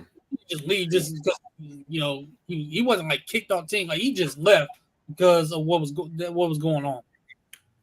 Bullying and favoritism and unfair demands and an unbalanced coach. And I mean, we're seeing this side of Deion. Think about like the hostile interviews he did this week with the Boulder media. Yeah, I heard about that. Yeah. He wearing his sunglasses, snorting, just disrespectful to these people whose job is to get your story out there, right? And they have a right to ask questions. You guys were the most talked about team in college football last year, but you were also awful. And so a lot of the questions they're asking are legitimate questions. Nobody's out to get you. You are getting paid multi-millions of dollars to be the head coach of a football team. And part of that is doing press interviews. And my thing was like, bro, it's the Boulder media. You ain't dealing with Tuscaloosa. You ain't dealing with Athens. Like it's not a pressure cooker. Right. Jay Money is right about this because I know a lot of people in that around that school too. They do not want him to be there. Like people are talking about him possibly being forced head coach. There's a lot of people that are like, no, absolutely not. No. Colorado was god awful, right? They had won one game the year before he took over, something ridiculous. So them taking a gamble on essentially what's a sideshow has almost zero risk. You're going to be terrible either way, but now at least you got donors interested in you. You got the media paying attention to you. You got recruits wanting to play for you. Even if he doesn't eventually pan out, that's still a win for them. But a program like Florida State can't mess around with that. That can destroy your program. Colorado didn't have anything to destroy anyway. That's true. It's like a program where it's like you're getting combative because people were saying you were everything that you were expected to be that first year. Yeah. It is what it is. Yeah. And the thing is, when Shedeur leaves, when Shiloh leaves, that's the thing. Yeah. You're gonna see. I hate to say it, what kind of coach he really is. Yeah. It's because we were rooting for him to win there, and the coach, but it's like now all this stuff's coming out the way you're acting towards the media, and then on top of that, those three are gonna leave after this season. Yeah, he was fun to watch in the beginning. I was rooting for him. I thought it was a cool story. It was fun. It is interesting. They were doing it unconventionally, but the hostility that is now coming out of Boulder doesn't make it fun anymore. I don't know. It's not what it was in the beginning. Yeah, it was different in the beginning for sure. But, I think what I noticed about Deion is just how much his demeanor changed as he started to lose. Like where does your mindset go in the trenches? And I have no doubt he's a tough man. But when you have a certain spotlight like that, and especially when you have kids and a family. When you're a head coach of a college program, you got to take all the criticism on yourself. Yeah. But you step up, you take the blame, not the kids. You shield them from that. You own it to the fans, to the media. Those are the most successful head coaches. And even think about Spurrier standing in the trenches and saying, like, this is on me. There is almost never a loss that Florida had that was ever on Coach Spurrier, but he would stand at that podium and own every single one of them. And Deion looked to point fingers every single time. He'd blame his players. He'd blame his coaches. When the going got hot, he ran, and he doesn't have the disposition.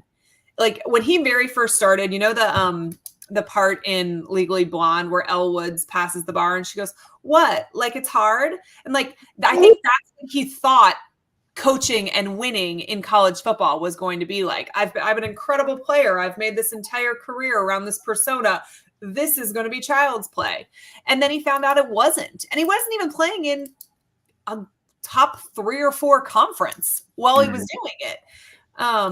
But he's far too frail for this. And then that's all that to say is that I hope for Kawhi's sake, that he's able to like just kind of put that behind him and just put his head down here. And there's been weird conflicting reports about him always getting kicked off the team or he didn't show up for this. Like no one really knows what's going on with the rules in the beginning. But I think that Napier's not a one mess up, you're done kind of guy, as long as it's not involving, stealing women, guns, violence, stuff like that. If it's things like being late to a team meeting or missing a workout or something like that, I think that he's the type of coach that wants to dig a little deeper into that and figuring out, why weren't you there? What can we do to get you there on time and see what motivates him, because his talent level is there. Yeah. Look at it. I mean, his high school film was incredibly impressive. There is so much talent there, and I think Napier sees potential. But if it doesn't work out, it won't be for lack of effort on Napier's part. Yeah, just be another guy who just doesn't work out. It happens in every program all across the country. It was such a low risk for us. Yeah, if he does work out, he's an X factor. Then we got him on the cheap. We were going to pay for him anyway, last year. Sure. Yeah. That recruitment story is one of the funniest I've ever heard from anybody since I followed recruiting. No, it's not. It's hilarious. Like I had my own article ready to drop as soon as he committed. Yep. And mind you, at the time this happened, I'm in LA at the time. I forgot where I was headed. I think I was like leaving Malibu, going back to the hotel. And like I'm waiting for this commitment to happen. Like, all right, Raven about to drop the story. And he commits to Miami. I was like, huh? I see a picture with his hat and his mom looking at him like, we didn't talk about this. Wait, yeah, this is not what we discussed. Mm-hmm. What's going on? I was like, I know all my hard work that I just put out here, thousands of words, didn't just go to waste just now. But we had a video ready to drop too, and we were and the person that gave me inside information is generally dead on and was not. And wow, that's crazy. Wild. Remember there was like a 247 leak of them talking about his commitment to Florida. Yeah. That leak, it was like this kid just did his own thing then. Boy, them early NIL years with a wild freaking West. Oh, so wild. Well, when you got John Ruiz just out here lying to kids, I mean, that doesn't help. Woo, boy. Man, Pancake getting that food truck? I mean, what happened to that new upgraded stadium they were going to get? They were going to get their own stadium. What happened to that? Say man. I mean, what y'all Ponzi scheming out there? Y'all doing that again? Man. It's South Florida, man. That's a way of life. Dude, literally. Eddie owns majority share of Life Wallet now. I feel hilarious. Mm-hmm. Like I feel bad for Dan Thompson too. he invested. Yeah, I think he was trying to be funny when he invested in it, but he's like he invested in it. Yes.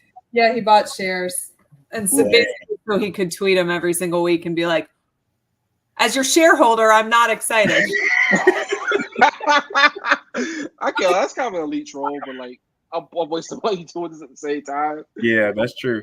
I think he got blocked by him now because of that. Which is my damn. I haven't heard a peep from John Ruiz since like 2019. Thank God. I'm sure they're keeping him at an arm's length for a reason.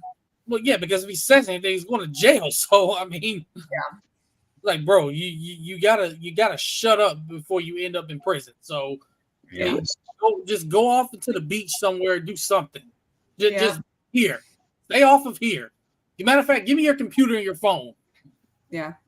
That's pretty much what they did. Stop crashing out over teenagers on Twitter, bro. It's never a good idea. Honestly, just relax, bro. It's not that deep. All right, so let's talk about the receivers in depth because we haven't really got to say other than I love them. What are the things that we love about this game? Can I count the ways? Trey Wilson, his second year, he'll actually be used down the field a little bit more, and every time you put the ball in his hands, he did something with it. Impressive freshman year. Shemry Decan was someone that I wasn't too sure about coming out of Wisconsin, but he's got the size, he's got speed, has a relationship with Graham Mertz. I'll take it. And I've heard some good things about him coming out of camp and stuff like that. And then your big transfer out of Arizona State, Elijah Badger. Mhm. Speed, speed, speed, speed, speed. Did I just say speed? It's exciting. More of it. And he's got some size to him too. Because the thing about this receiver room before, all the transfers, I was like, I like these guys. I like Marcus Burke here sometimes. I like Khalil Jackson to make his random had a really good summer, and that when he's good, he's one of the best of the best. Really? I'm gonna say this real quick. I'm gonna say this. I was told by somebody that's inside. Actually, told this yesterday. Not only to watch for him, but because that light is on now, most talented receiver we have.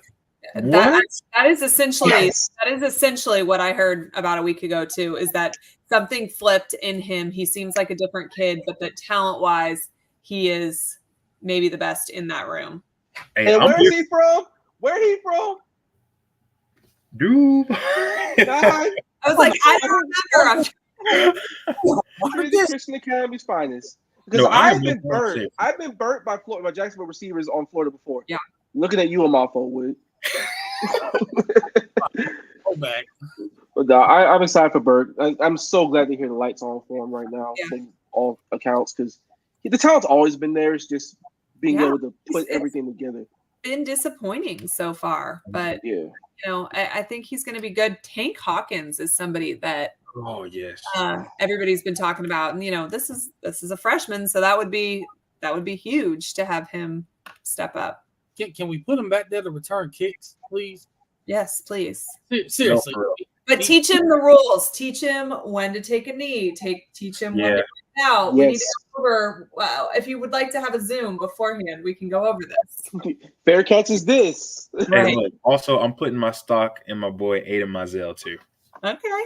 Early. I like Aiden Mizell, but my stock. I'm sorry. Once I was told that about Burke, my stock was like, I'm going in on Burke. Yeah. I know what I'm going to. I gotta do it. What about? Wait a minute, bro. Like Jackson. Jackson is probably. Does he have the best hands in the room? I feel like they only throw him the ball when it's an impossible. There is no 10-yard dump. Yep. It is literally, we're gonna make you make a circus catch every time. Yeah, you're not getting a slant. You're not getting a little bubble screen. You're not getting a swing. Nope. You were going deep down the left sideline, and you had to go up over two defenders. Yeah, over your shoulder. Yes. We want to see you do a backflip before you catch this ball. Matter of fact, catch the ball while doing the backflip.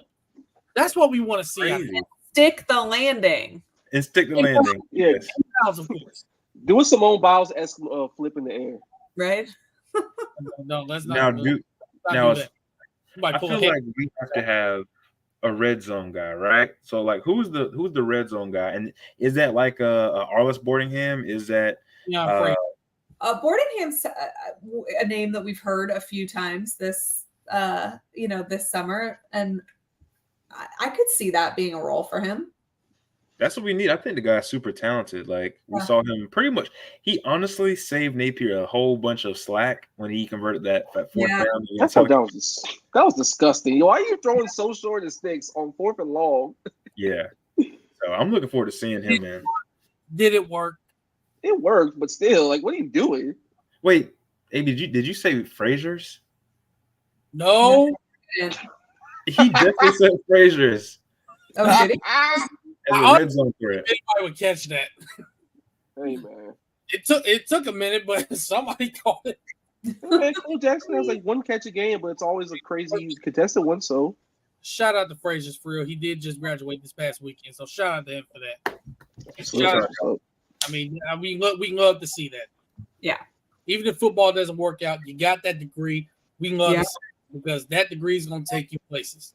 Him and Weston need to start their own firm or something in Gainesville. I mean, honestly. The firm. Go ahead and work with old Huntley Johnson and stuff, you know? But you know what? I'm glad you said that, Jerry, because now I need Jaquavion Frazier to change his last name. He's got to change it. He's got to change it to Smith. The firm of Smith and Weston. Oh my God.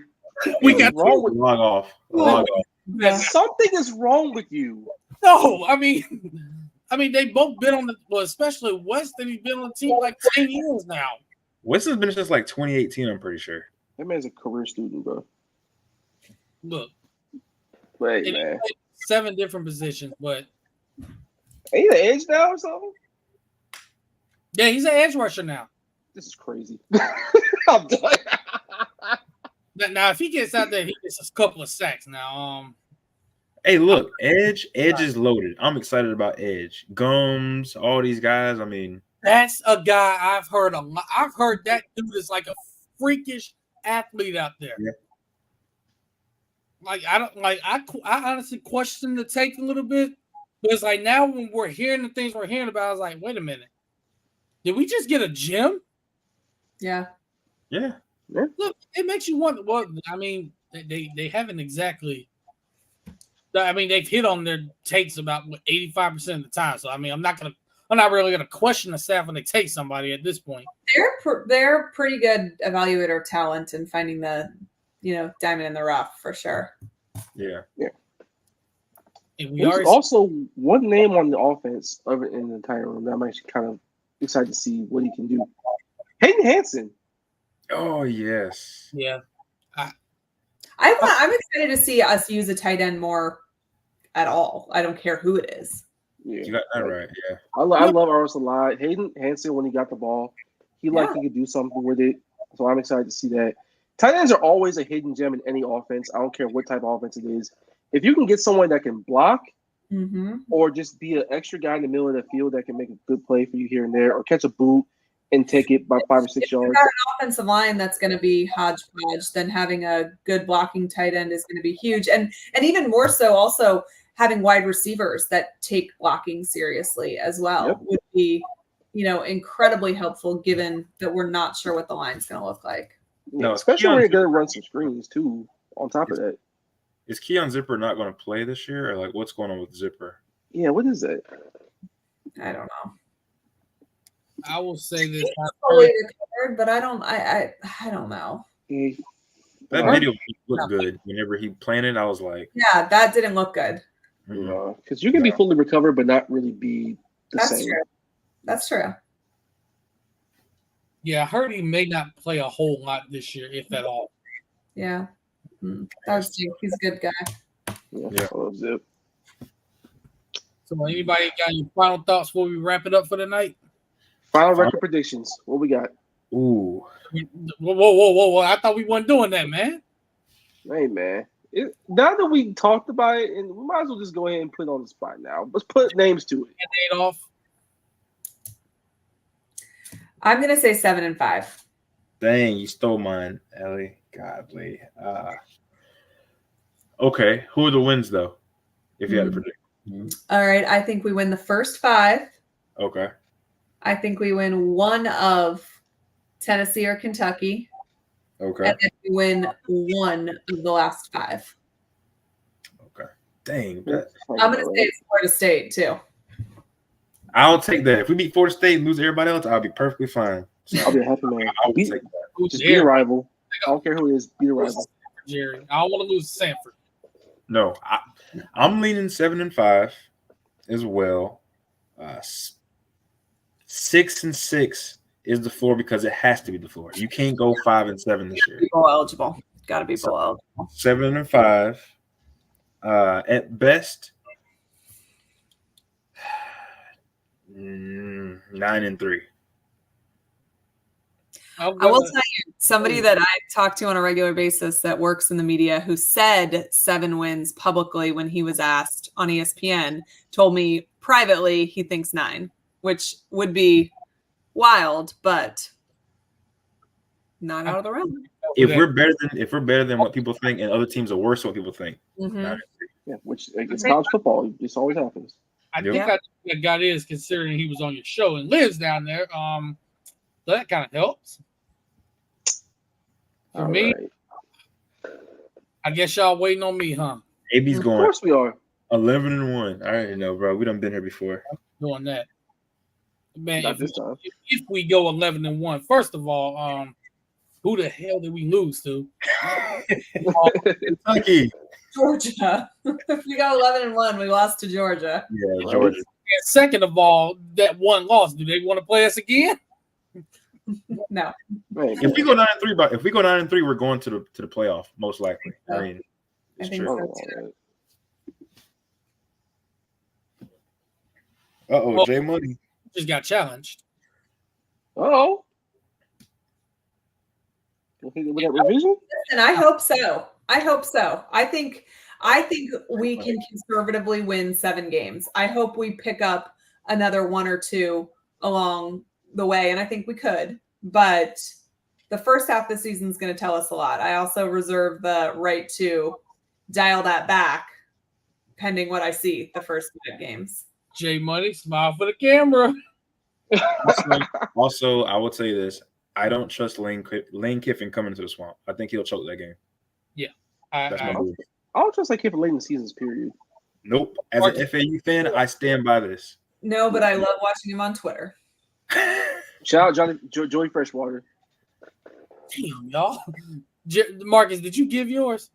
Not yet. So, looking at this here schedule and the things I really like about our skill positions in both sides of the field, I'll say 7-5 is my conservative pick. If everything goes right, and that's including the offensive line being far better than we all think it probably will be, 10-2 is not out their own possibility. If everything goes right. If everybody will it? Probably not, because this is life. But if the skill players are what we think they are, if the defense is what we think it can be, the offensive line actually gels, 10-2 is not going to be a huge shock to me, just based off of what we know. But 7-5 is probably what's going to happen, and I'm going to stick with that. So mine. Oh God, AP. I'm gonna say. See, Kenny just stole mine, but not for that reason. I'm actually going to say 8-4. Okay. And your losses are to who? Well, I've already chalked up Georgia and Texas as losses. Okay. Looking at that schedule, Georgia, Tennessee. I mean, Georgia, Texas is 2 losses definitely there. 2 losses. One of the LSU game or the Ole Miss game be one of those losses? Yeah. I would probably lean towards LSU and maybe Tennessee, because the Tennessee game is a road game. Yeah. But if everything goes right, I would say the ceiling for this team, I agree with 10-2 actually. If everything goes right, put it this way. If Florida, if they don't have the dumb mistakes that they made, on especially the dumb penalties, and this offensive line actually looks competent, Marcus is right. 10-2 is not out of realm of possibility. It's a tall task, but let's focus on making field goals. It's like we're not asking the world out of this program right now at this stage. We're just asking to be competent and be well run and look like you know what the hell you're doing on game day. That's all we ask for. Now, real quick, let's say start off 5-0. Is there a game that would kind of change the trajectory of what you think, of how many wins you think the team will have? Like, would change it for the better? Is there a game that if they win it, it'll change it completely? At the beginning of the season? Well, just like in general, because we think possibly if Tennessee and they're 6-0 beating Tennessee, yes, they will be so confident. They should be 5-0 going into that game. If they're not, we might need to change our predictions for the rest of the game, the rest of the season. But if they beat Tennessee and they're 6-0, I do think they come home and beat Kentucky. That's where I was going, because I think that's the game right there. If they go on the road, they beat Tennessee and they're 6-0. That's what I think the trajectory of the season just changes. Yeah. So does the Miami game change anything for y'all? Like if we lose that game, I mean, it's the most important game of the season. Yes, it's the most important game of the season. They are almost mirror images of each other in terms of what both programs are going through, right? We both have a coach going into the third year who was brought in because they were considered a recruiting guru. We fight for the same kids. They have the same record, but for one game. Napier has one more loss than Cristobal. Both programs are ready to be back, in the hierarchy of college football. I think it very much tells us where we are as a program, whether or not we beat Miami. I'm gonna say J Money. No, I don't think he's healthy. No, sir. No, two teams already are fully healthy. Absolutely not. Two of our opponents have already lost their starting running back. So nobody will be fully healthy by the end. That's just it's football. Yeah. Top two teams go to the SEC championship now. I think there's no more divisions, right? That's what it is. No more divisions. I think this Kentucky game is really important, like he's saying, but I just think that you have a much better chance of getting that Kentucky game if you got the Tennessee game the week before. Yeah, that's a confidence booster because I do expect Tennessee to be pretty on the road. Florida has struggled on the road. Right. Tennessee is going to be a team that's coming in. We've gotten Tennessee at the right time the last multiple years. I feel like Tennessee is always clicking by game 12, right? Like this is a team that we're all afraid of, or they just barely miss, the playoffs or whatever. But we always seem to get them in the beginning of September where they haven't put anything together yet. And so it'll be interesting getting them a month later than we normally do because they have tested those sea legs, so to speak, at that point. It's going to be a tougher game than it's been in the past with them. Yeah, like the 2022 game, they were just straight up good that year from start to finish. Yeah. You said they're usually clicking by game 12, and you literally gave me PTSD of 2001. Oh, the worst. Absolutely the worst. Thank God I was a toddler when that game happened. Oh my God. All the time. Old too. People ask all the time, what's the worst Gator loss you've ever seen, whether it was in person or on TV? It's always that game. Yeah. Like nothing stopped that game because I'm sorry. That was a potential national championship team. Yes. That could have, I'm not saying they would have beat Miami that year, but would have damn sure gave them a run for their money. Absolutely. Say. And literally, when you think about the fact that terrorism is what made that game be played the 12th game of the year instead of the third game of the year is just.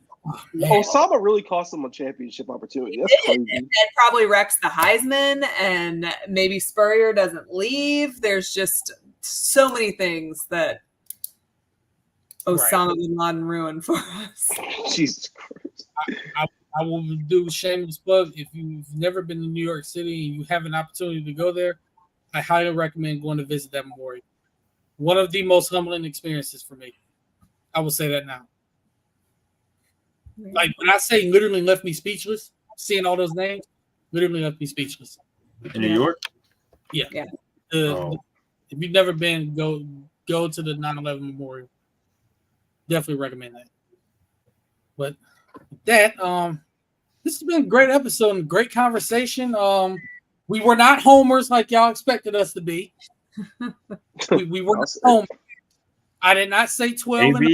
AB, bro, you usually go in there saying something crazy every year, and I'm like, here we go again. I'm not doing that. I've been burned. I'm not doing that again. Well, thank God. It never stopped you before. Change and growth. Salute, AB. There you go. Growth is important. Health is wealth. So I'm trying not to have years taken off my life by watching this football team like I did watching the men's basketball team in the Olympics against Serbia and then the women on Sunday against France. Hey, man. My life watching those games. This man, AB, said, I will not crash out over sports. I will not crash out over sports. Hey, on the chalkboard. Right now, if we would have lost to Serbia, I would have crashed out. Like, this man really Jokic again. Like, why? Why do you have to ruin everything? Never a doubt. Never a doubt. Stop lying, Marcus. You were crashing out. No, I was never a doubt. I was like, all right, these threes are going to stop going in eventually. He said it was over. Did not say that. I don't know what you're talking about. Nope. He did, but Allie, it was great having you on. We love having you on every single time we get a chance to do this. So let everybody know where they can follow you and follow the podcast where Chris Doran pretty much pretty much says one of his predictions online, and then offline says, "Oh wait, this is what I really think." Hey, tell me, say it with your chest next time. We've gotten lots and lots of love from Florida State and Canes fans from some of Chris's opinions this week for sure. But you can find it on YouTube, A Peek Inside Gator Football. I'm on Twitter, Allie_Peek, which is PEEK. And this was really fun, guys. We got to do it again. Oh, definitely. Hopefully we're happy and we're talking about how great we are, how Napier's improved, and we're on the verge of going to the playoff at some point. And they can count on special teams. Yay, please. And yes, we got CI's son. Oh, yes. Yes. Who's continuing to rise up the recruiting rankings. That also makes me feel very old, as I was in college with CI. So, man. That makes two of us at least. Yeah. I'm 25, so I can't relate, bro. I know you can't. Well, on that note, I got that. No, one of my really old moments was seeing Jameer Nelson Jr. playing college basketball. I was like, okay, all right, I'm done. Yep. I'm completely.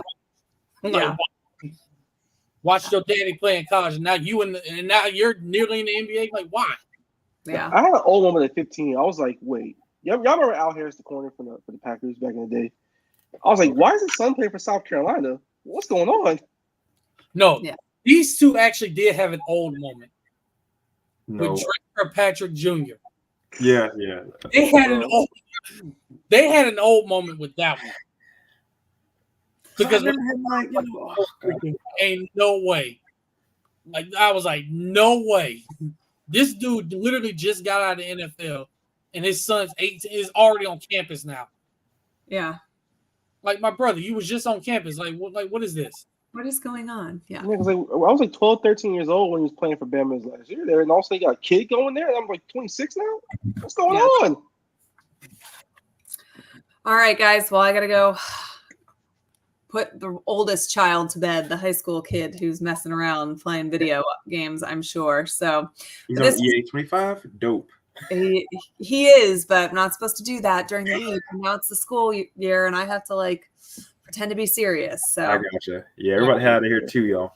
Yeah. All right. Y'all have a good night. Talk to you. That was Allie Peek, and that is like I said, it's always great having her on the show. And that's a dog, man. Goated. Anytime you need some great information, Allie's always there. I mean, that's the woman right there. That's the woman right there. No, just knows her stuff. And she will fight you. Yes, she will. All I'm saying is Napier definitely he paying attention to what she's saying, man. So I mean, through gritted teeth and just like, all right, you right. I'm gonna crash out for like 10 minutes, but you're right. Yeah, I agree. And by the way, Jerry, you might want to get a hold of Tyreek Hill before we get out of here because What? I was at work. What did I miss? Man, really think he can beat Noah Lyles? Oh yeah. No, he's talking. He's doing this thing. He's talking. Mate in the first 40 yards, yeah. After that, goodbye. I don't know. I don't even know. I will say Tyreek Hill does. If there's one player in the NFL that runs with a different kind of speed, it is him. Yeah. Well, Worthy. No, but Worthy. It's him. I forgot. I don't think they're running 9.79 though, brother. I don't think they're how fast it is. That man with the damn Chiefs now. I mean, it's over. It's over. There's really a lot to happen. And by the way, prayers up to Hollywood Brown because I actually did research on that injury he suffered. The injury he suffered against. I actually did some research on that, and basically, he can't even do this without pain. He can't. What did he have? What was it? It was like a dislocated SC joint in the shoulder, not the AC joint. It's the SC joint, which is like near the heart. Yeah. Tyreek Hill had the injury once, and he missed like 4 games. Was it a sternoclavicular? Yeah, that's what it is. Yeah, that's exactly what it is.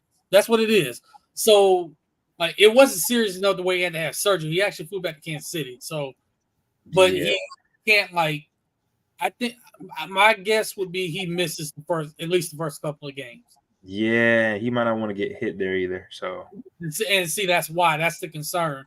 Because I think if he gets hit and like the bone like goes any further, that's when it really becomes dangerous.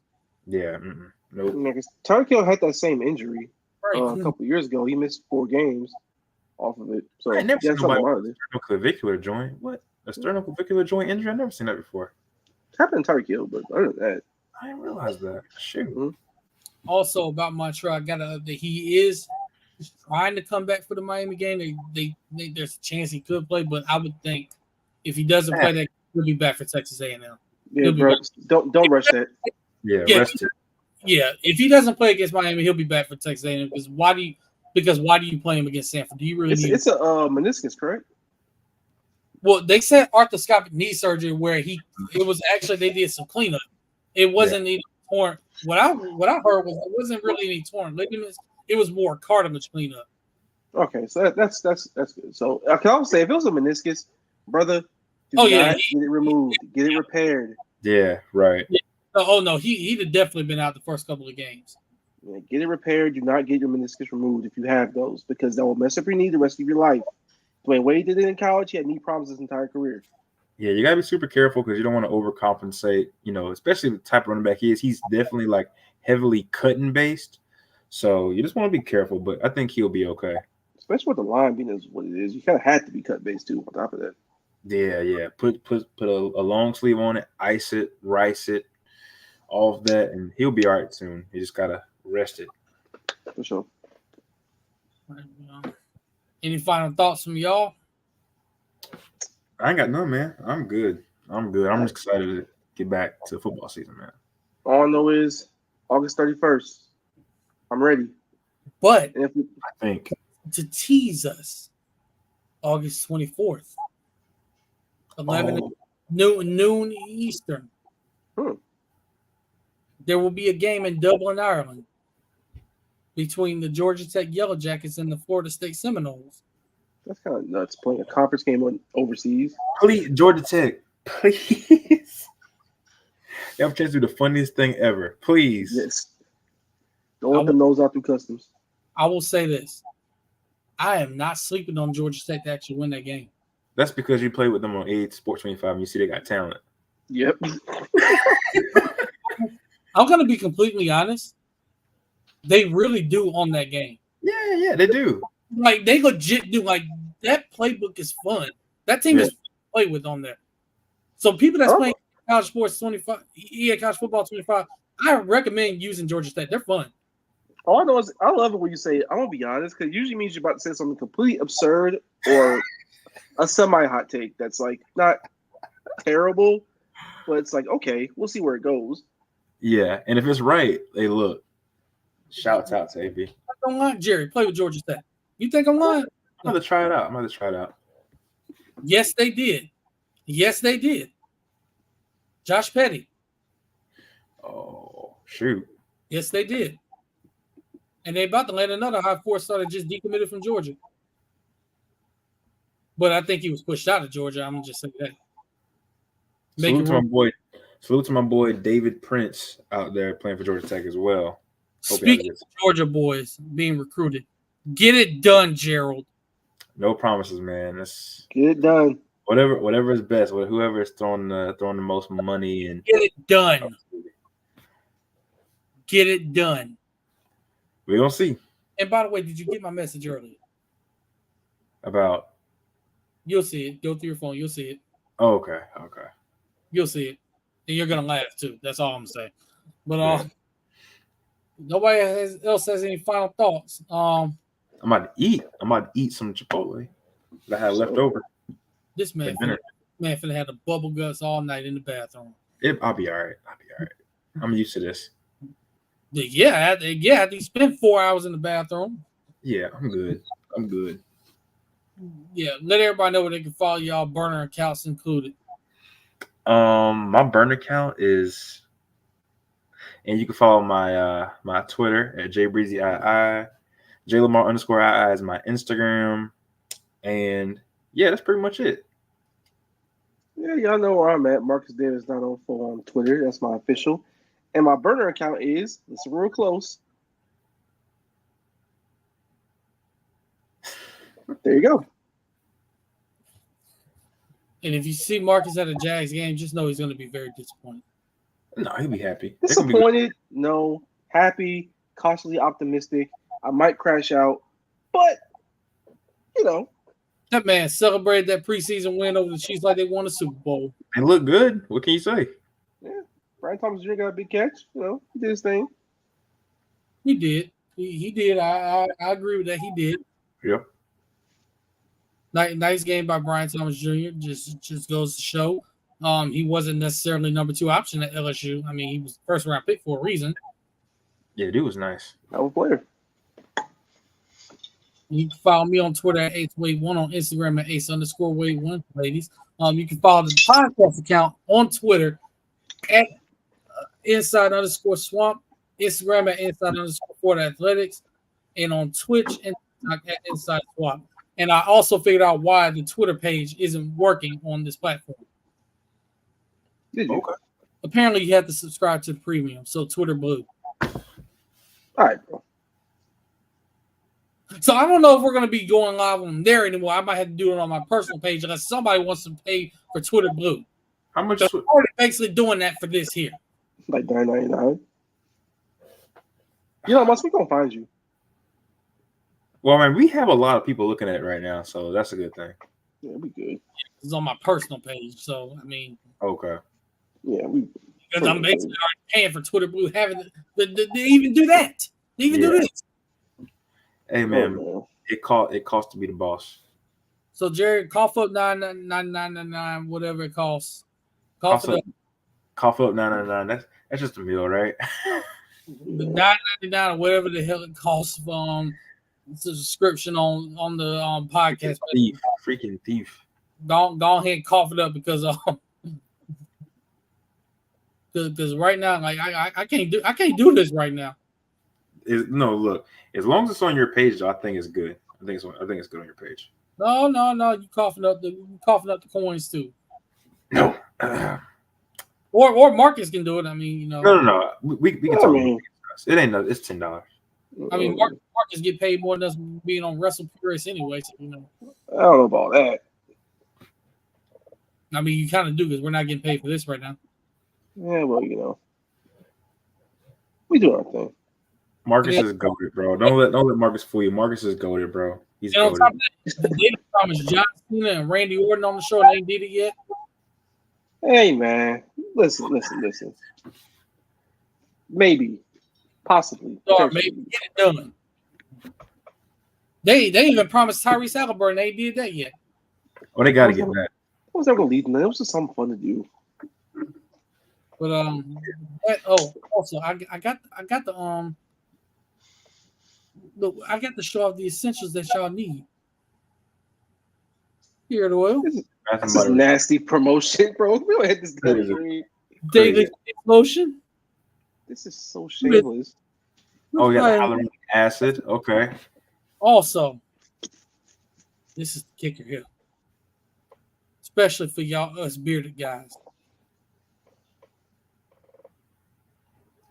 See, I use Shea Moisture, and then I use Miel.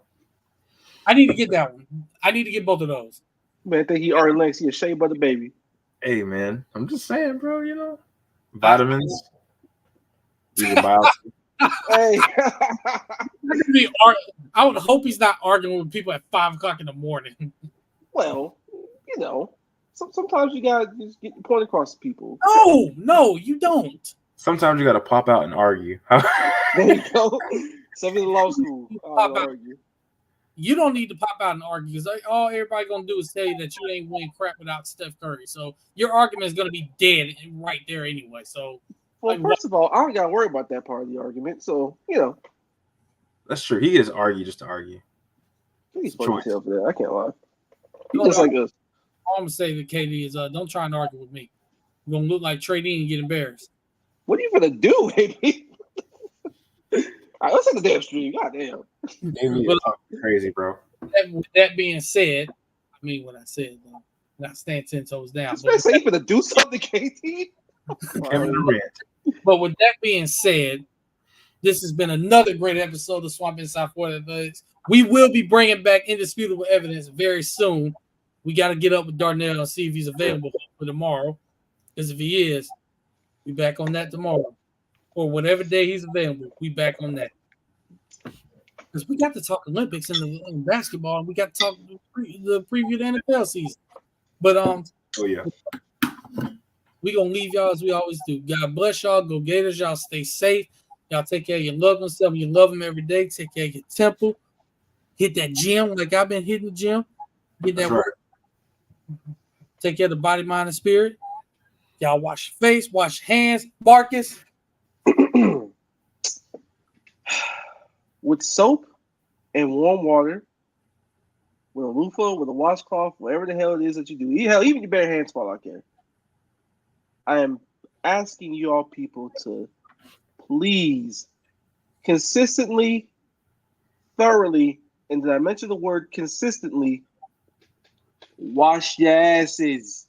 Please, bro. Don't be and wear socks and shoes, closed-toed shoes preferably, in the movie theater, in the restaurants, in any and all public settings indoors. Please. Thank y'all. Y'all have a wonderful night.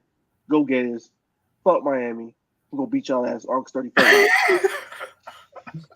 But you told me not to make a prediction on that game. Hey, man. We're all Somebody in had to agreement. do it. I think we're going to beat them. Okay, I'm going to say what I got to say then. If that's the case. Say it, man. Come on, man. Go ahead. That tropical depression of a team ain't coming into my venue and leaving out with a win. I don't care who you got at quarterback. I don't care who you got in that running back from Oregon State. Nice player. You ain't coming into my venue and leaving with a win. Talk to him. You just not. And if you think that you Be hype, bro. And like the dude said, stop asking why we don't come down there to play y'all. We not trying to play at Miami Central, Miami Northwest, Booker T, and Belgrade, Killian. We try to play at Glazedale. We try to play at Norland. We ain't trying to play over there. We ain't trying to play at Miami Senior High. We ain't trying to play at St. Thomas Aquinas. What y'all think this is? We ain't trying to play at Chaminade. Y'all literally got to ask the Miami Dolphins to rent the stadium out. And the Dolphins, they booked the dude right. They booked up. Yeah. They're not be able to play in that stadium this year. They booked up because the people actually care about them. We know we know the Dolphins gonna win games. They're gonna show up to see the Dolphins win. For sure. They ain't trying to see y'all fumble the bag on a win when all you had to do is just take a knee. But instead, y'all want to run the ball and the running back fumble, you lose on the last second.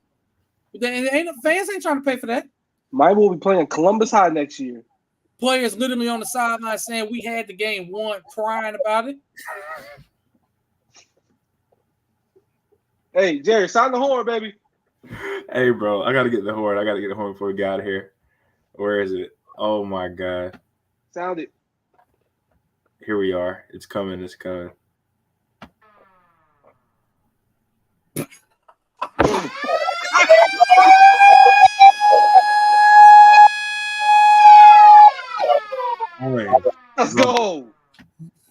It's on, bro.